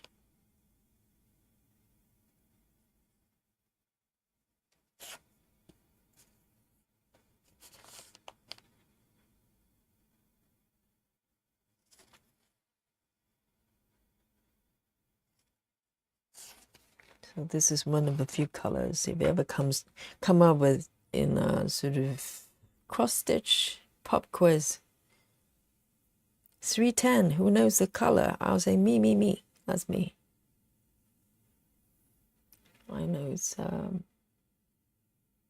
think it's close to black. I don't know whether this is the darkest color on a chart, but it's definitely one of the closest colors to black. So there's one color, one stitch I missed here. I'm gonna go and stitch over to see what happens. So I tend not to frog anything, I just stitch over it.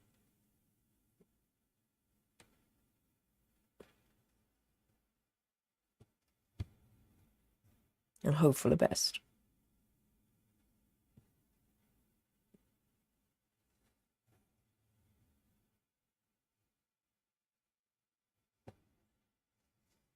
Not bad at all. You can't see that it's got 2 stitches overlaying each other. If you could, I'd be so impressed. There's another superpower ability that you have.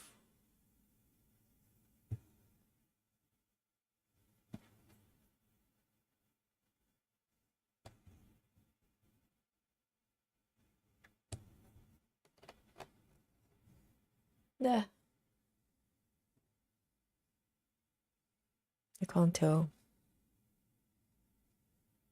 And I'm going to move it down here. 1 stitch.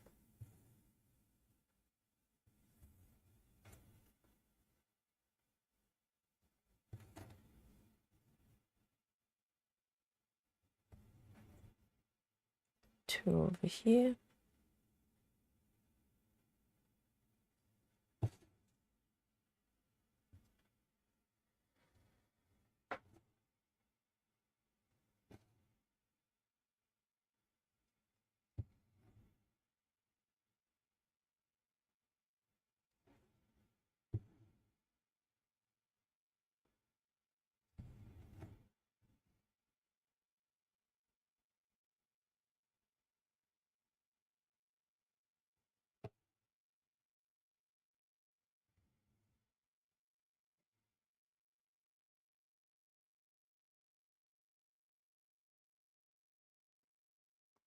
And just one more.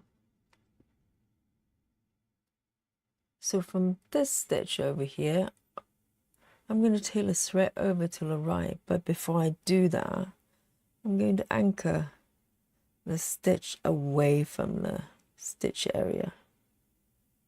Trying to do a pin stitch here if I can.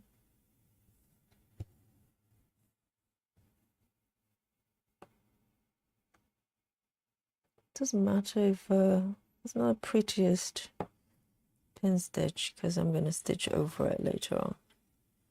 So by taking the thread away from the stitch area, and then I'm going to take it back here and do this stitch.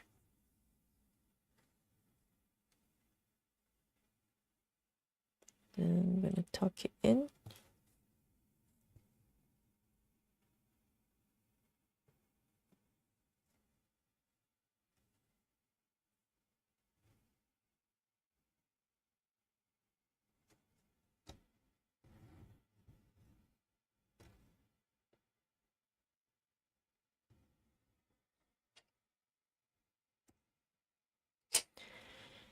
Lovely jubbly. 310. Put me back.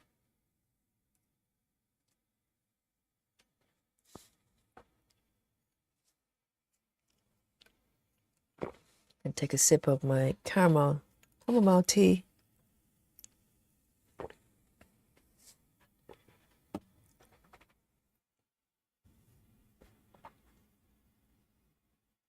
I'll see if I can fill up this area as well.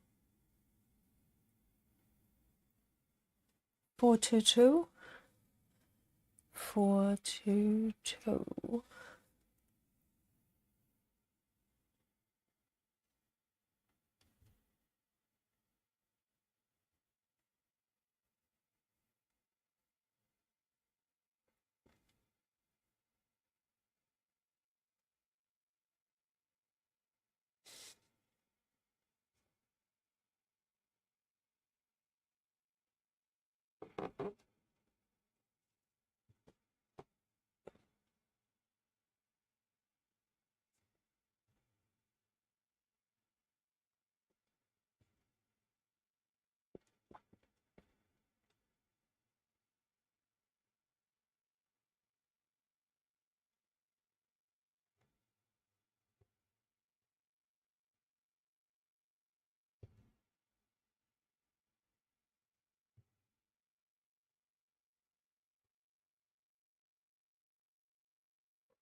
I need to remember to mark the stitches as I go, because otherwise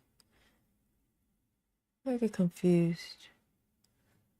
1, 2, yeah.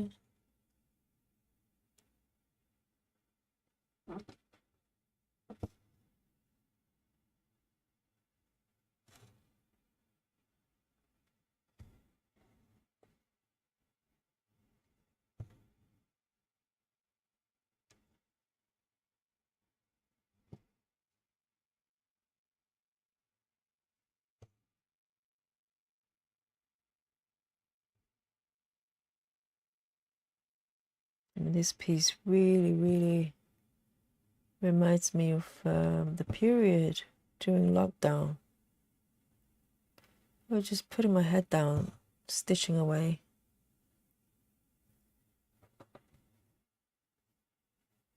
This was one of the pieces I probably spent most time.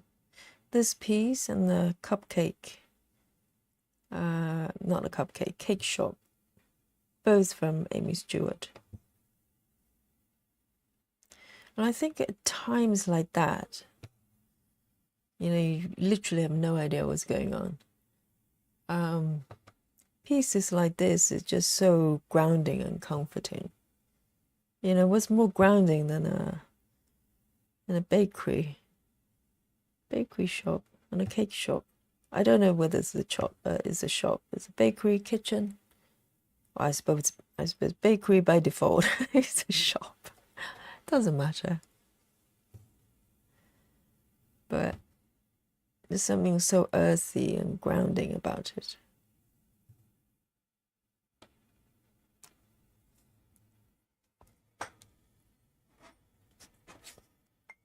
And there's a little bark there.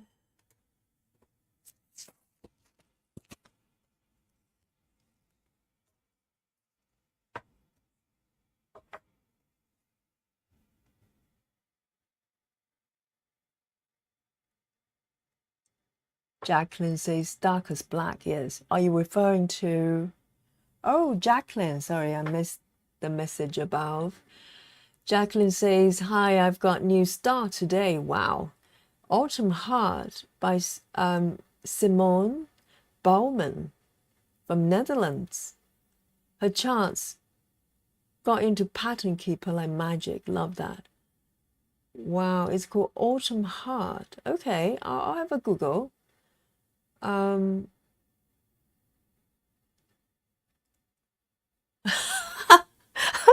Sorry, Sarah.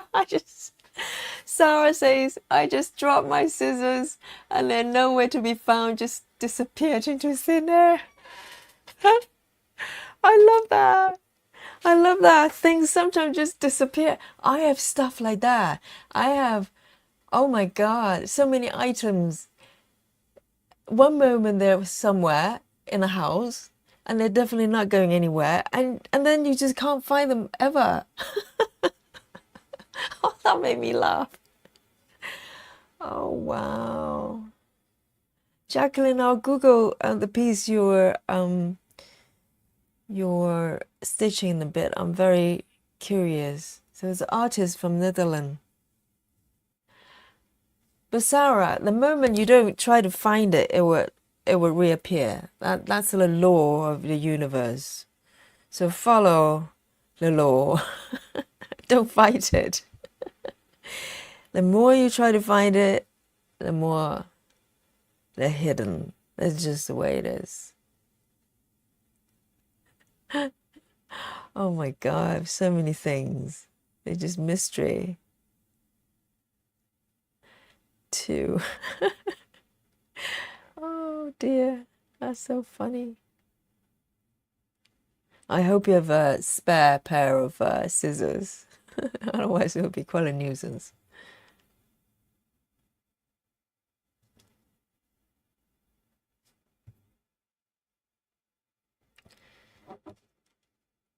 Let me do these few stitches and then I'll like to Google the piece Jacqueline's working on.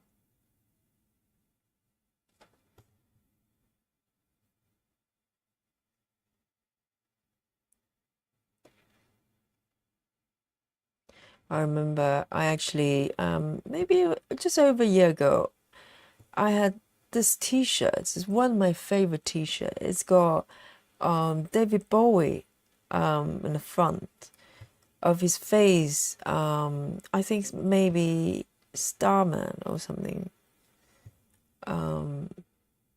This really famous image of him on my t-shirt, and it was one of my t-shirts. I wore it to go to yoga classes, not to teach, but when I practice. But one day, I remember the last time I saw it, it was on a pile of laundry I just did. And I thought, well, I'm gonna just pull it back on my on a hanger and in my wardrobe. And then within a day, I could not find it. I didn't touch it. I didn't wear it again. I just could not find it ever. It's been over years. I think about it every time I go, go to find a t-shirt. I said, where's my David Bowie t-shirt? I just cannot find it. And I have pictures of me wearing it. So I can prove that I have that t-shirt. It's real. It's not a figment of my imagination. I promise you. I had that t-shirt. I wore it so many times. And then one day it disappeared from the pile of laundry, never to be seen again.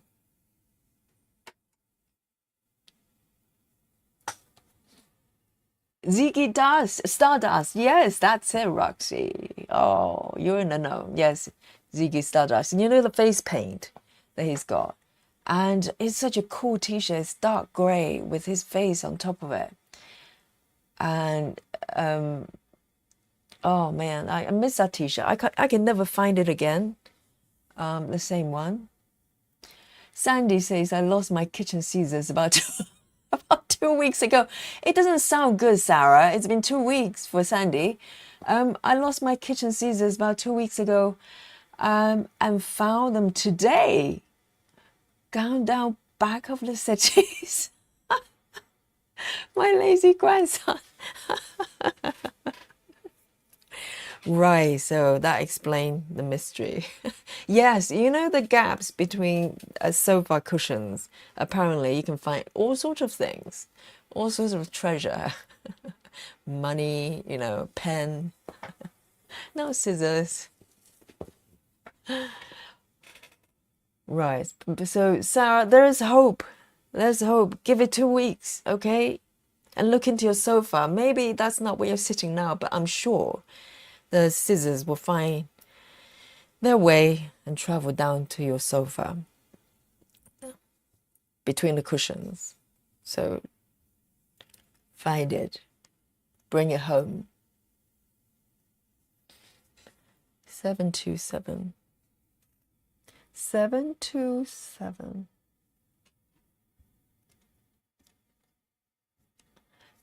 I remember when I was a kid, if I lost something, my dad would always say, energy doesn't disappear. It's there. You just need to find it. So I believe my dad.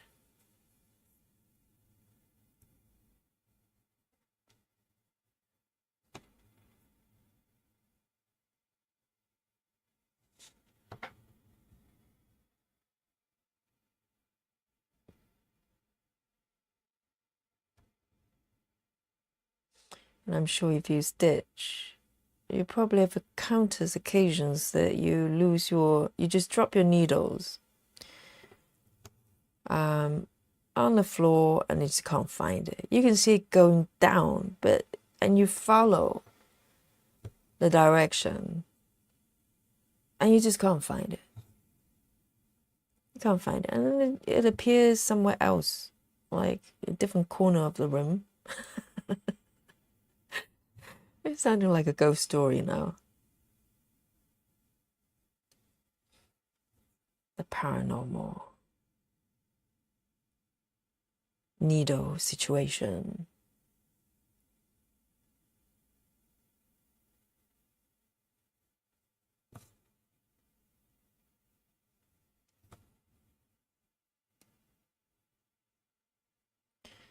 So I'll still be looking for my David Bowie shirt.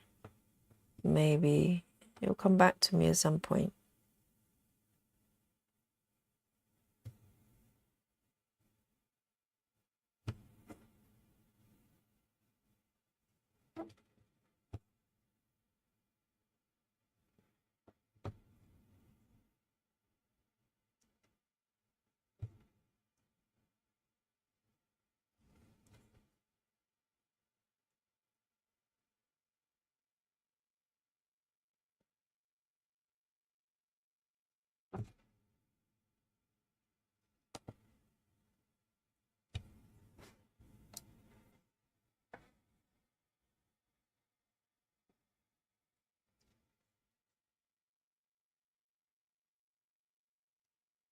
And I'm going to take the needle down here.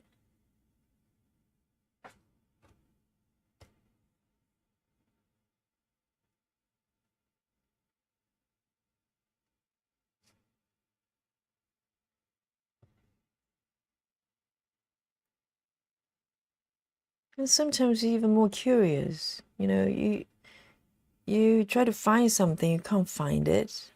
You look everywhere, and then you come back to the first location you're trying to find it. It's there. How does that work? That's just weird.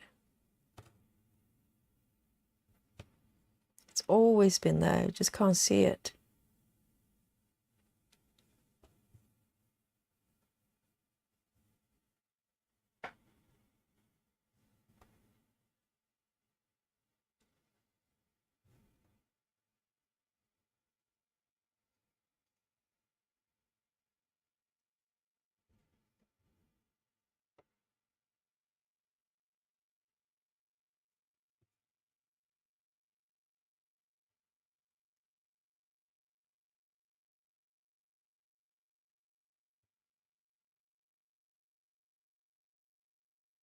One, two, three, four. 4 stitches here.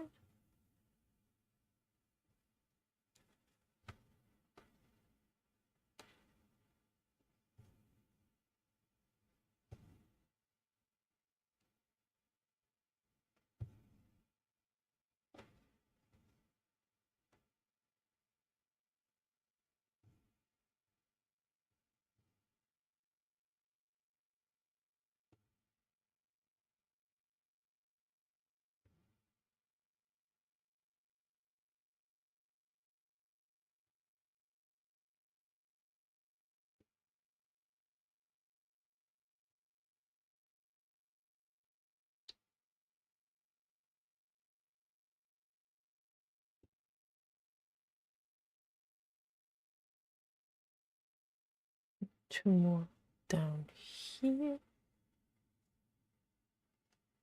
Let me see.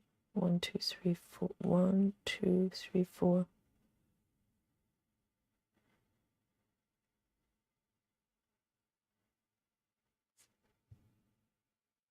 One, two, three, four.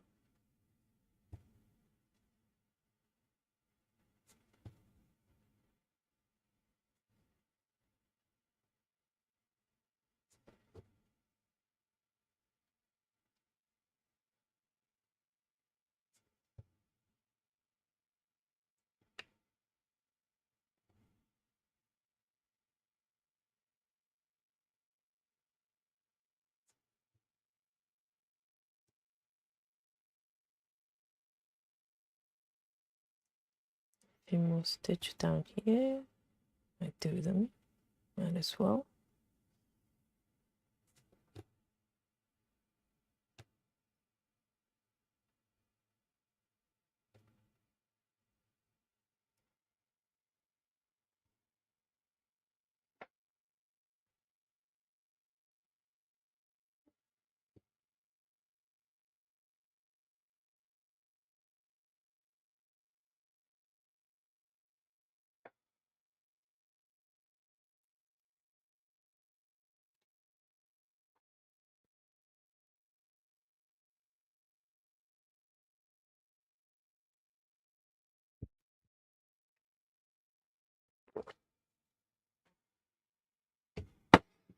Oops, a cup of tea.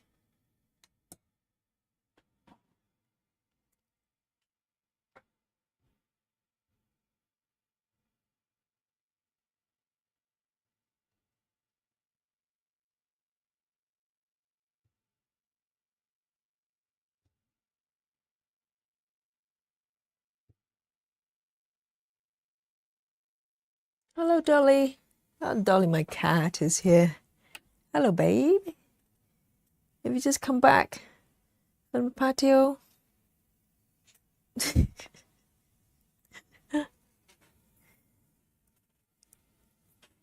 She's been busy all day.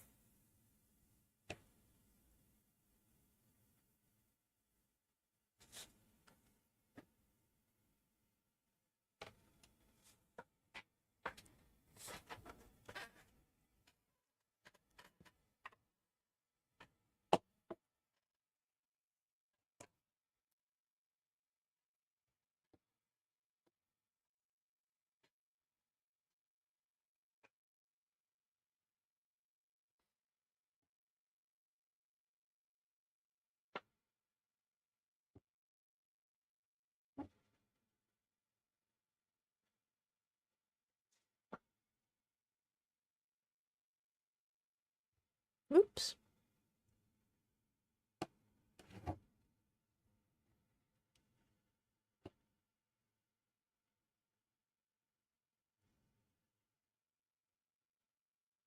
More stitches here. I'm gonna end the thread.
Oh, 1, 2. Okay.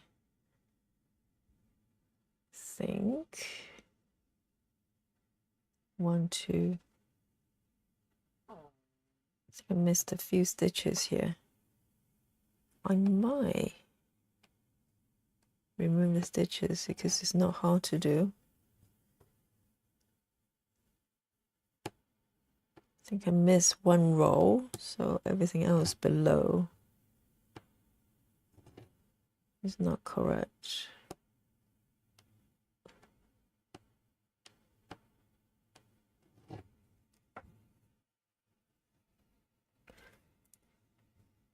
So let me double check. 2 here. Ah, I get it. I missed one row down.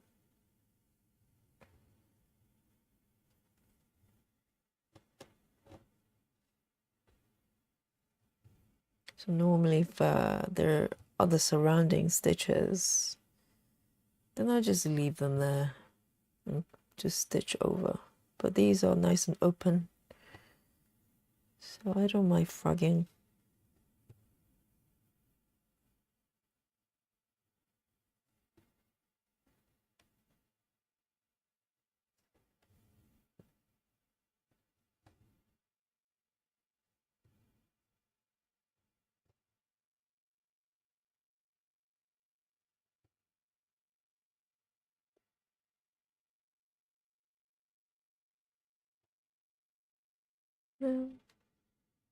One over here.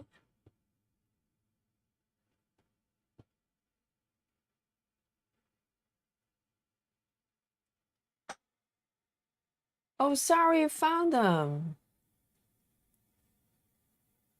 Sarah says I found them, but I had to stand on my head and shine a flashlight under the. Oh, it is. It was under the sofa. Right, and found something long enough to reach them because my arms are too short. I'm sure it's not the length of your arms. So it is the sofa. So sofa is where you can find everything. So everybody, please go. Anything that you have lost in the past, diamond rings, you know, kittens, just go under the sofa now. You will find it. I promise. We've seen the proof from Sarah and from Sandy. Testimony from them. I found everything under the sofa.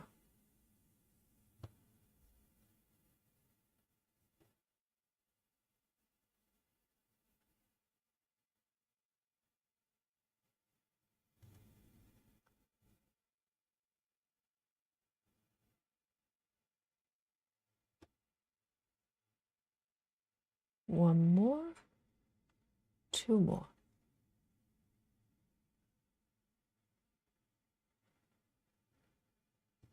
One. See if I can get away with two more stitches before I end it.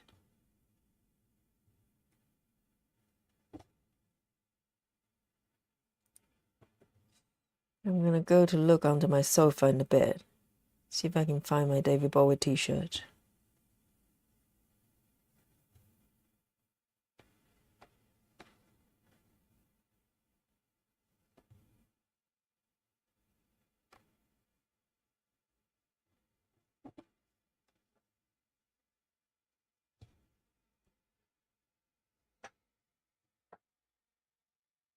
I also found 3 cat toys.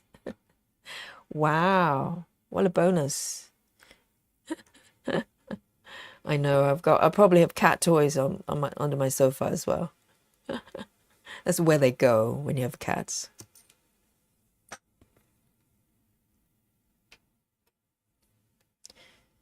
So overall, that was success, and not only you found your scissors, you found the cat toys as well. What a bargain.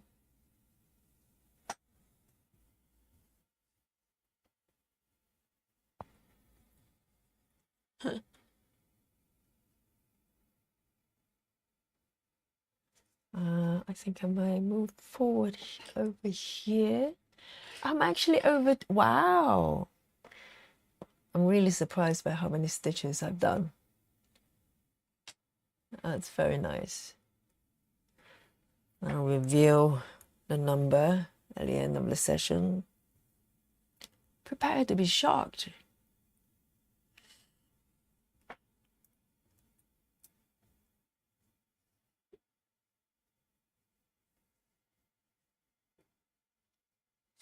So a few loose stitches here. I might as well go and fill it up, make it more complete. More complete. 7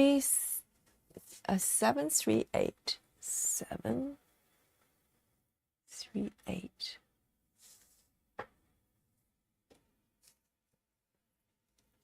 Here we go.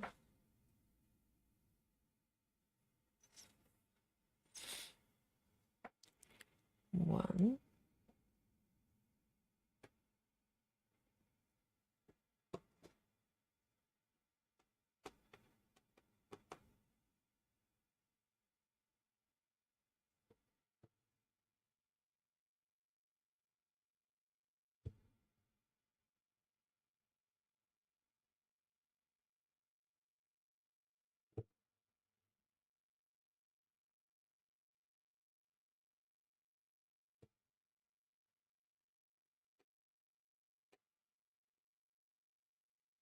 1,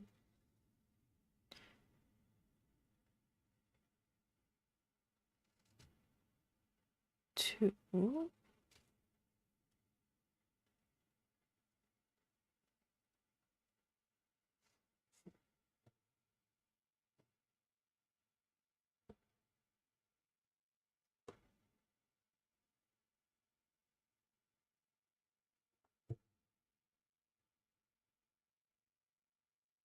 Then there's one loose stitch over here, a little bit far away.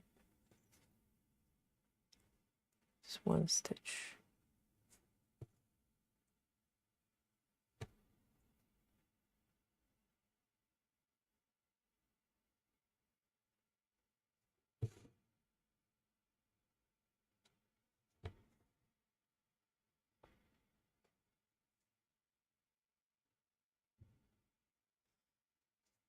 One down here.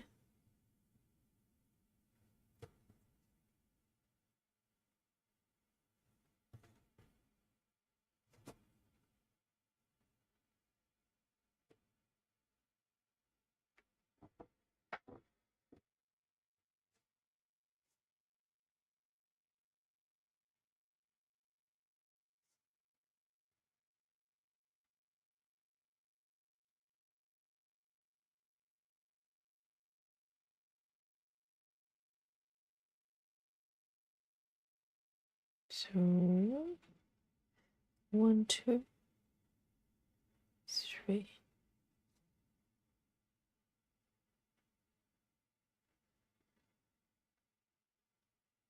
It's that one.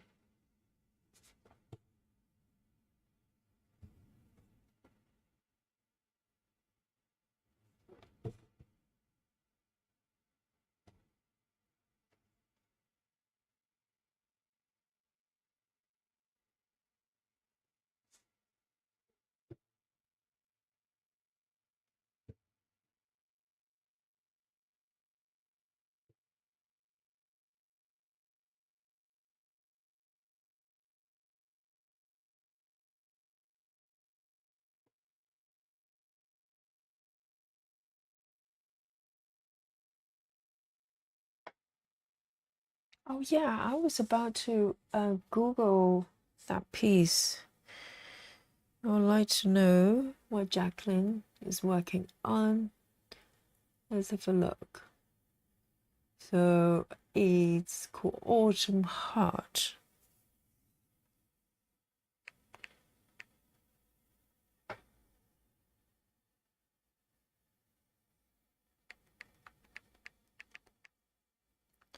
Autumn Heart by, what's the author's name? The artist's name? Simone.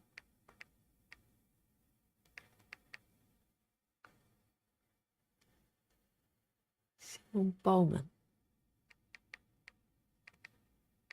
Let's have a look.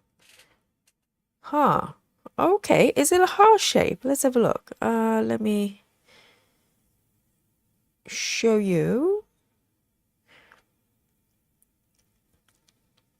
I'm not sure if this is the piece. Hang on. Let me know. Let me turn on my...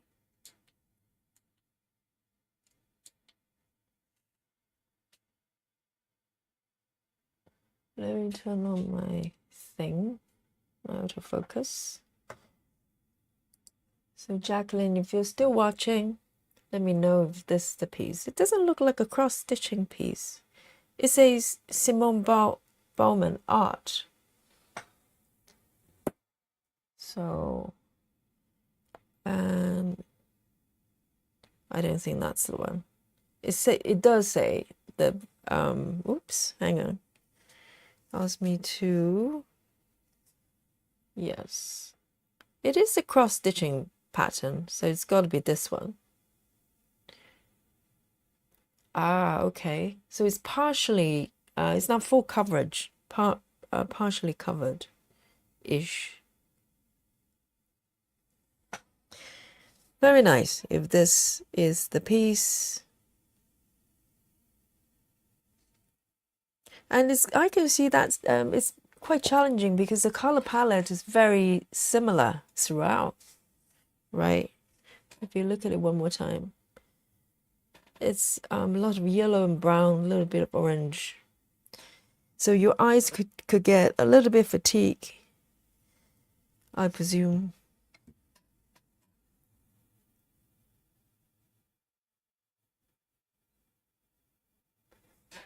So yeah, that's quite pretty. Quite challenging for the eyes though, because you have nowhere else to go other than sticking with, well, you can change your project. That's one way of doing it. But you can't really move to a different location because they all have very similar colors.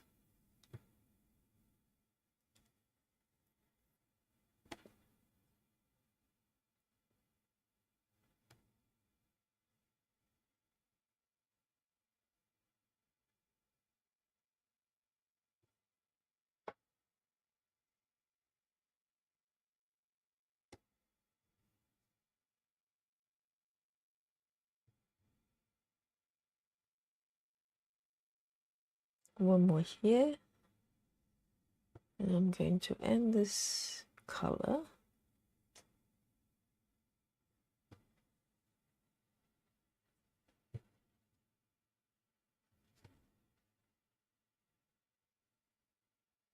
Going to tuck it over here.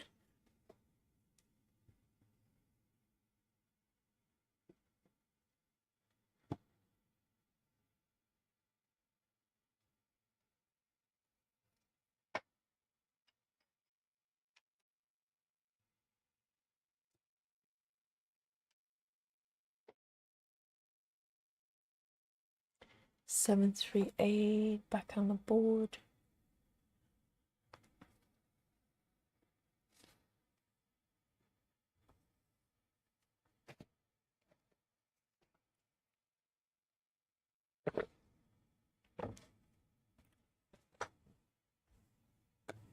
And now a sip of the chamomile.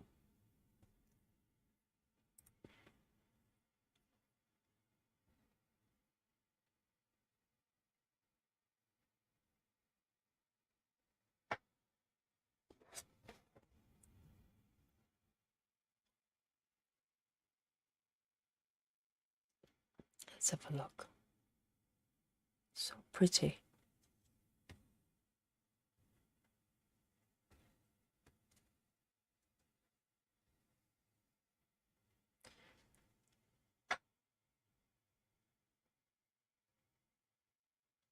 I might move below the cherries and try to complete this area. So to swap the color groups, stitch sort of darker colors.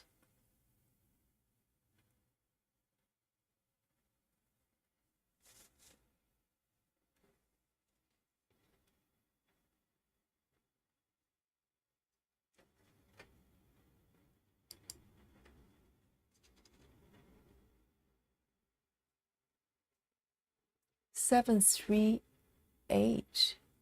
Oh, it's a very dark color as well. 7, 3, 8.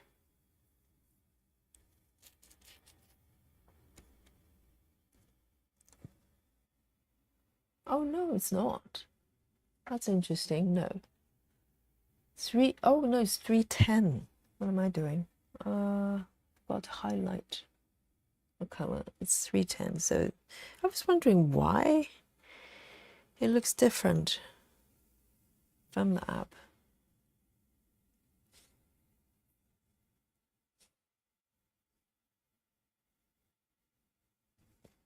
Right. Let's start from the left here.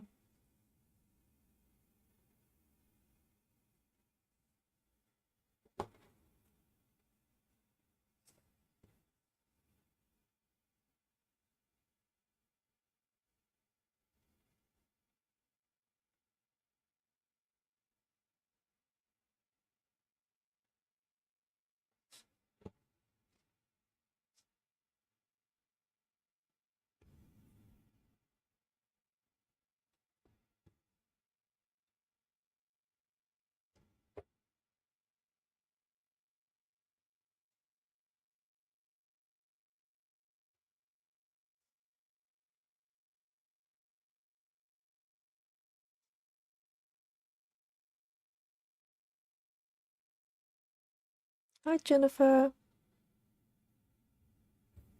Welcome back.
Let me see. That one.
So nice to stitch. And I'm going to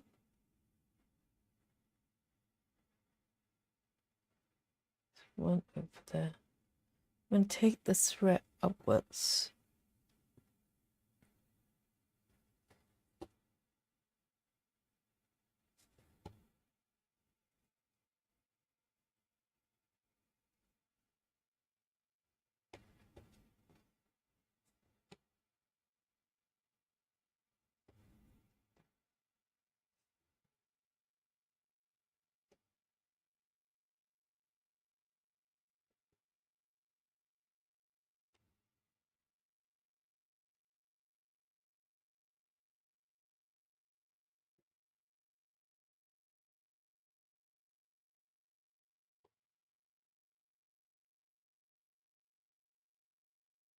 Up here.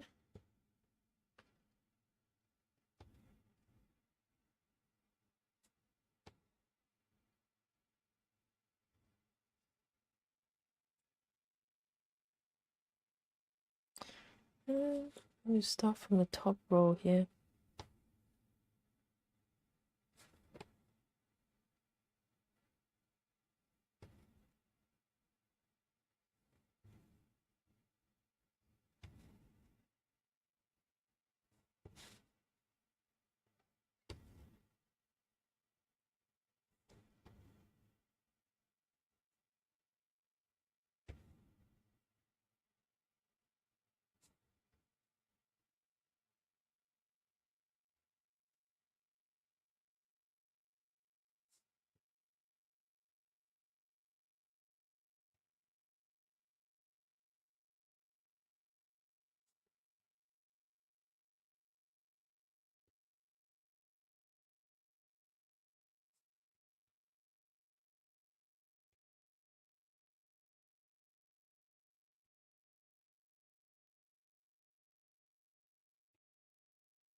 Oops.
I'd like to try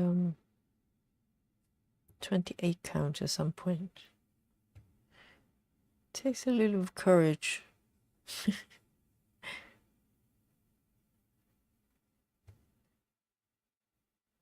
Maybe a mini.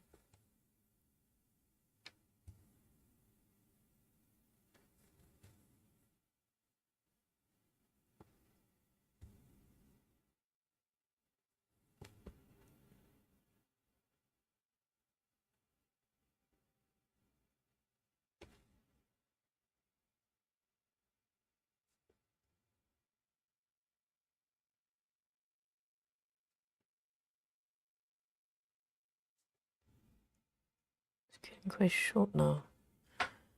Just one more stitch here.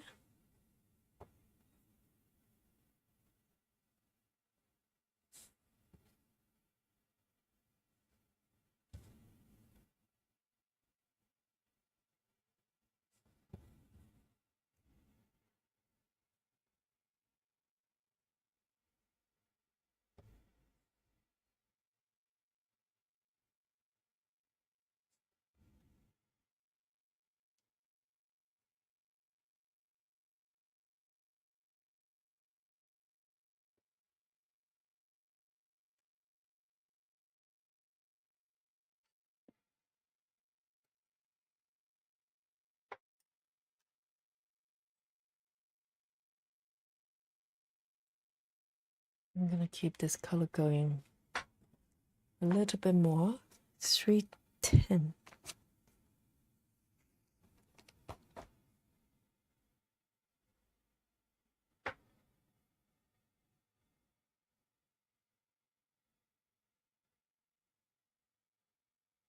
Hi, Jacqueline. So that's correct. That's a correct picture. And what size are you stitching it on? Fabric count and the fabric size is, well, roughly. It doesn't look super big.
Hi, Rose. Hello. Rose says, hello, everyone. Hope you're well, enjoying your afternoon, evening.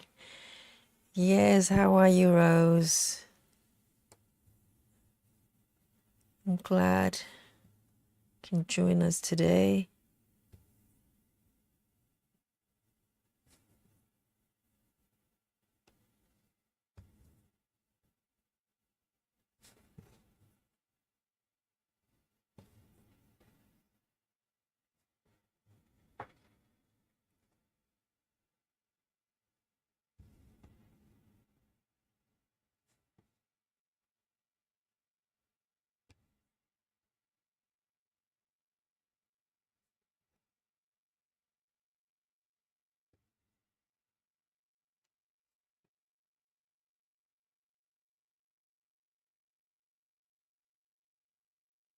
Yeah, greetings. Greetings on the internet is difficult. It's tricky because everybody's in different time zone. It's like good morning, good afternoon, good evening, good night, and anywhere in between.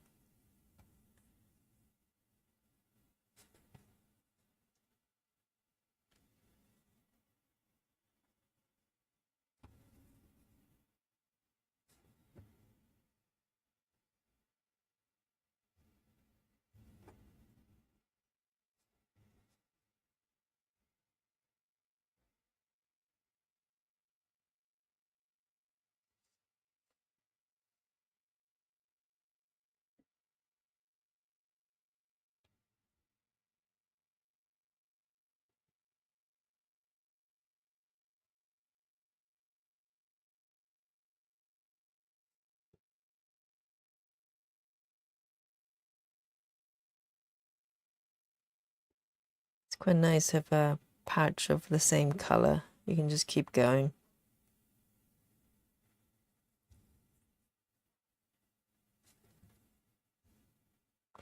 One, two, three, four, five. 1, 2, 3, 4.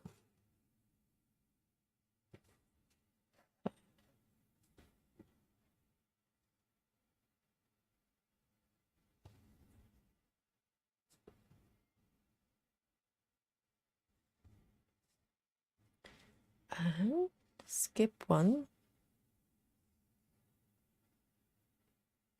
And 3 more.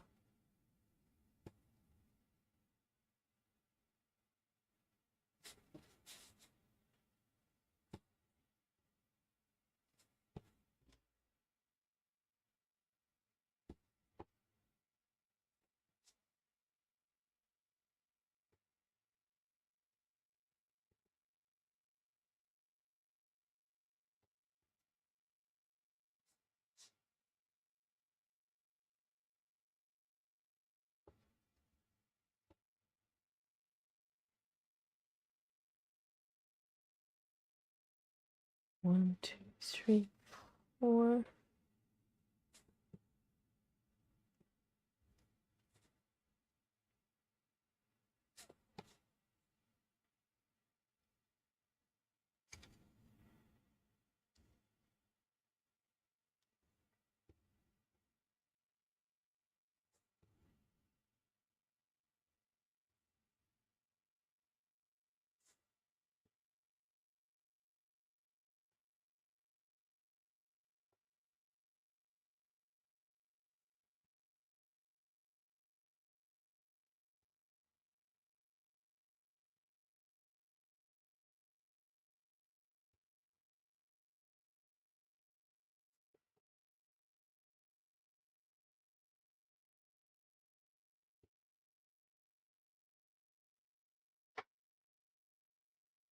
And you take it down instead.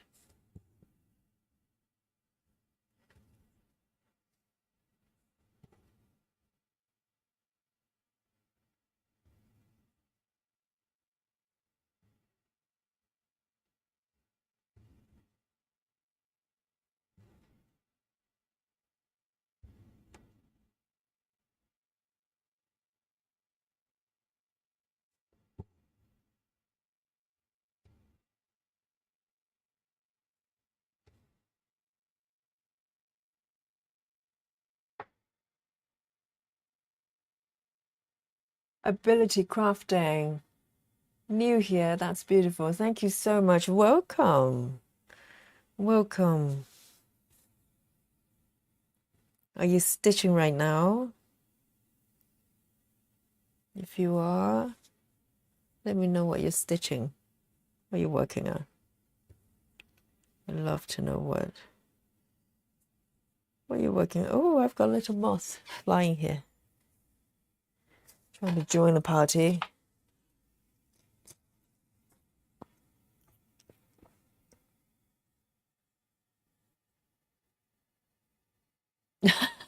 River.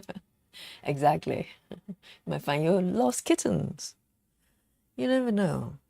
So far, it's a magical place. Now we know.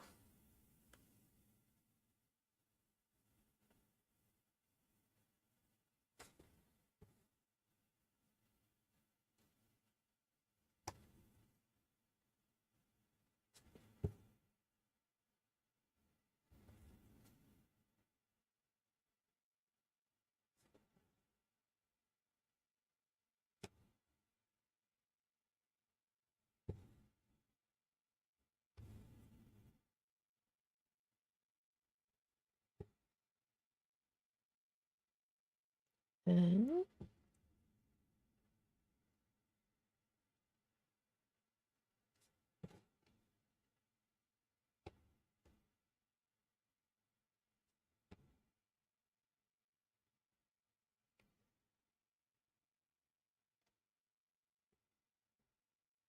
a few more here.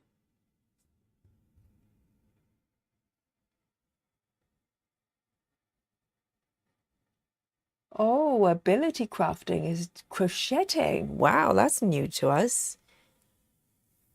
Crocheting a lacy shawl. That sounds lovely. It's a very delicate operation. I love crocheting as well. Trying to recall my last crocheting project. Oh, I'm actually have a whip, crochet whip. It's been a whip for maybe a year now. It's a blanket, but it's got a lot of different stitches. I'm following a pattern from a lady on the internet whose name I can't recall right now, unfortunately, but it's a beautiful blanket. Because I knit a lot as well. At least I used to knit more. But I love crocheting as well. All these things were very calming.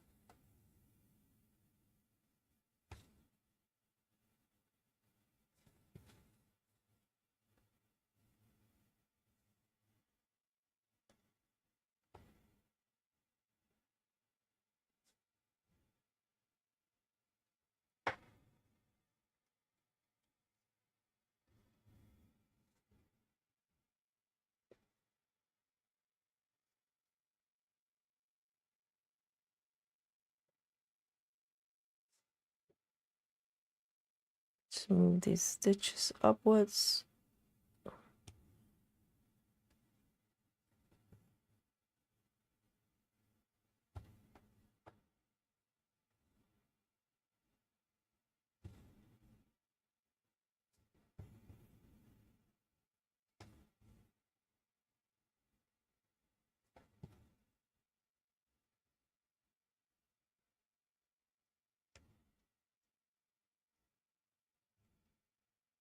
I love stitching blankets because it's actually practical. You know, it's you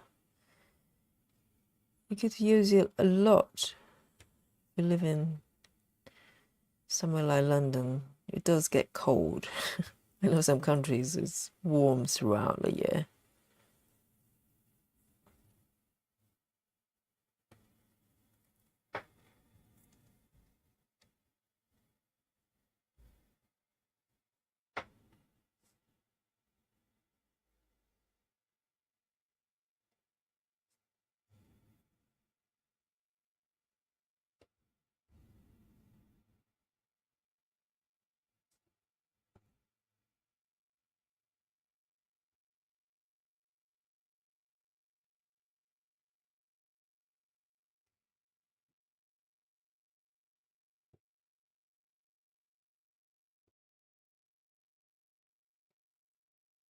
See if I can squeeze in a few more stitches with this piece. It's getting a bit short.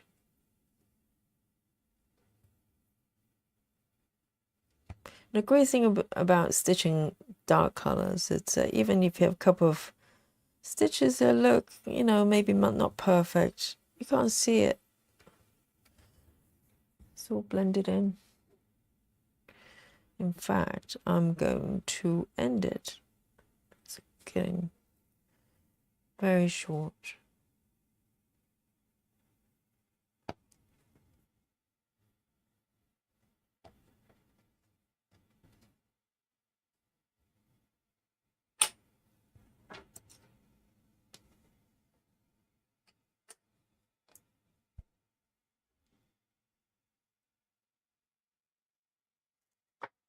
Right. I'll take one more color for this session today. Let me see. Maybe I could do just a few stitches, loose stitches there, and close it up. Oh, it's red as well. Because when you say lacy, I tend to think cream, white. That's very nice. It's very practical as well because you can use it, you know, once it's done. And unlike if you stitching like a jumper, sweater type of thing, you have to, you know, take sizing to consideration, like arm length, all that, you know, slightly trickier thing. But if you do like a blanket, a shawl, scarf, it fits everybody. 902. 902, the next bingo number, 902.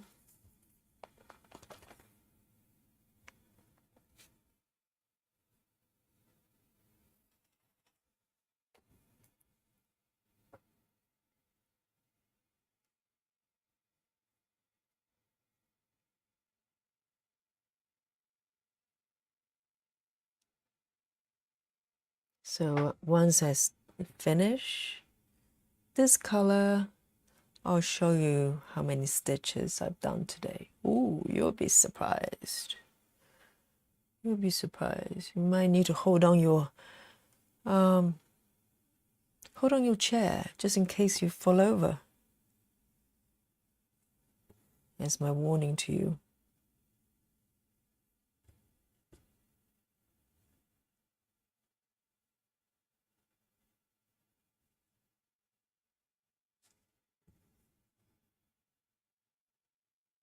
Uh-oh.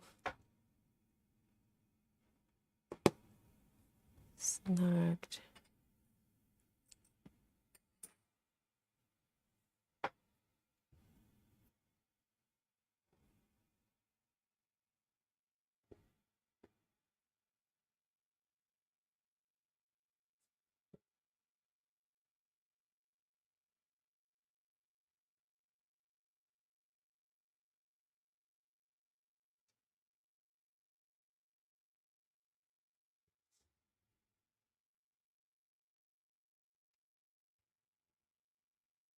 Two over here.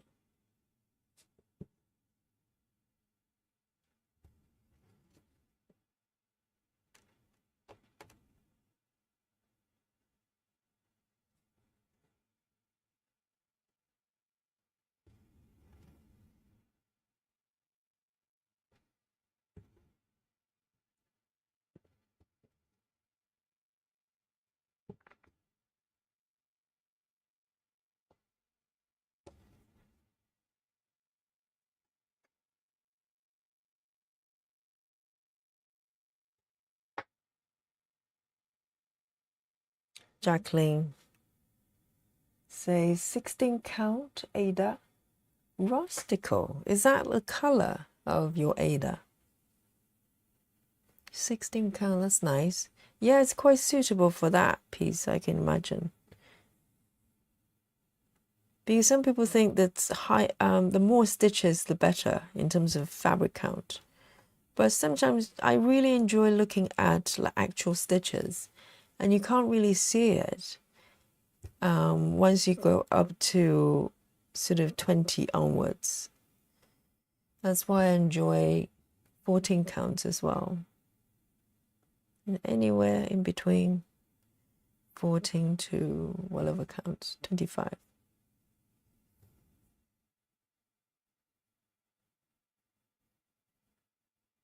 You know, if you think about samplers, you know, you can always actually see the crosses. It's really pretty.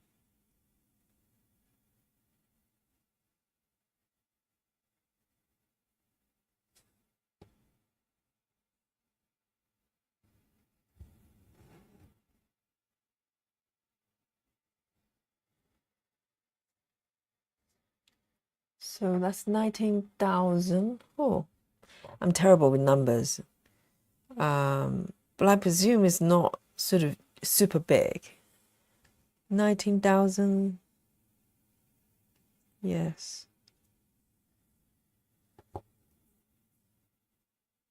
So when it comes to numbers, anything beyond 3 digits, it just turn into like a blob of cloud in my brain.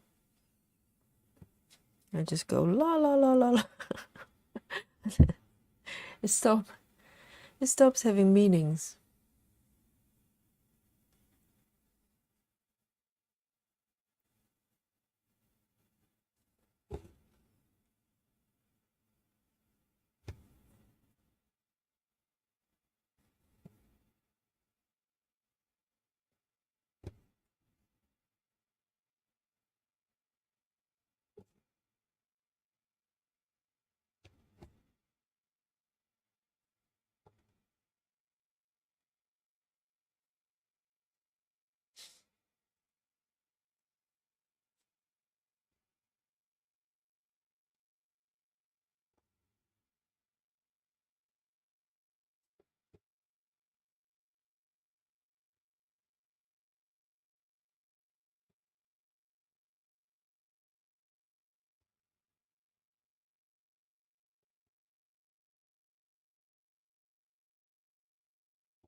And maybe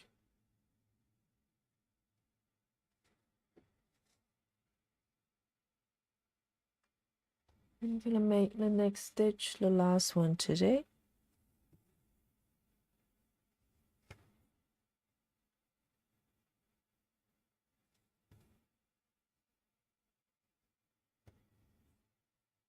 Or maybe this one. One more.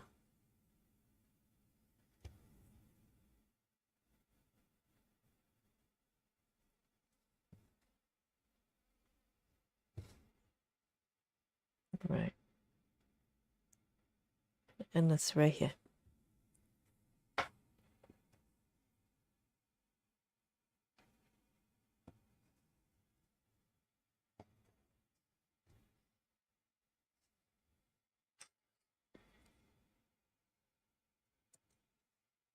Right, or two, pop it back.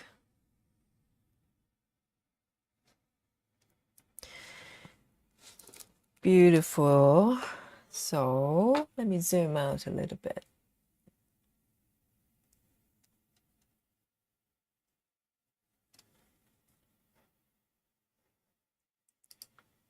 Look at this.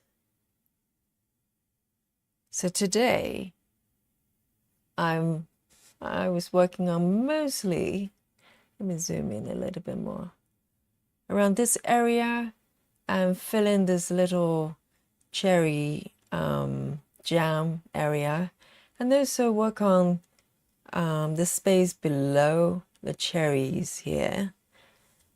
And let me show you the stitches, the number of stitches I've done today. So how long have we been in this session? Just over 3 hours. Fair enough. Just over 3 hours. And let me just start this light down a little bit. So let me turn on my autofocus, so be nice and focused. Here we go. So today, whoops.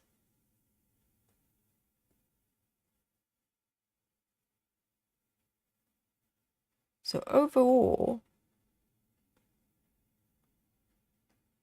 let me remove this. So today I've done 3, 5, 6. So for just about 3 hours, this is pretty good. I rarely go over 300, if at all, rarely. So this way of stitching is kind of fast, and I kind of just flow wherever I want it to be. And the result is beautiful as well.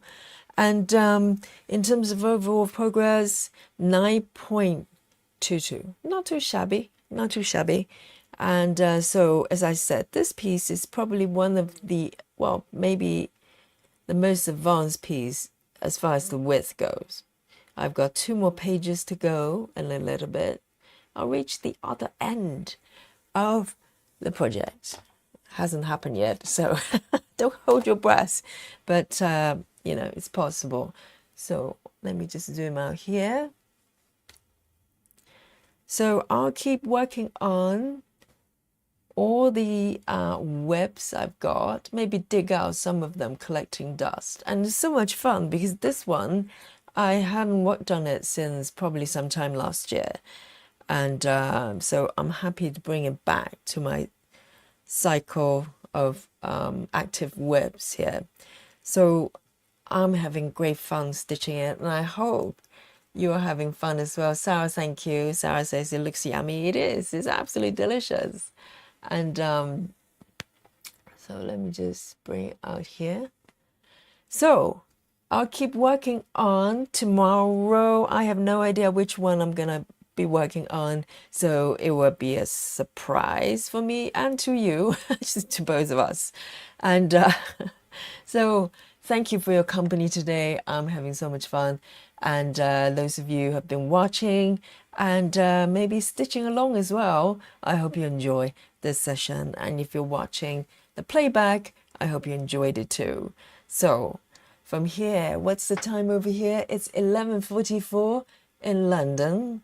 And Yogi is going to sign out from here and maybe drink some more chamomile tea and go to bed. I have morning classes tomorrow.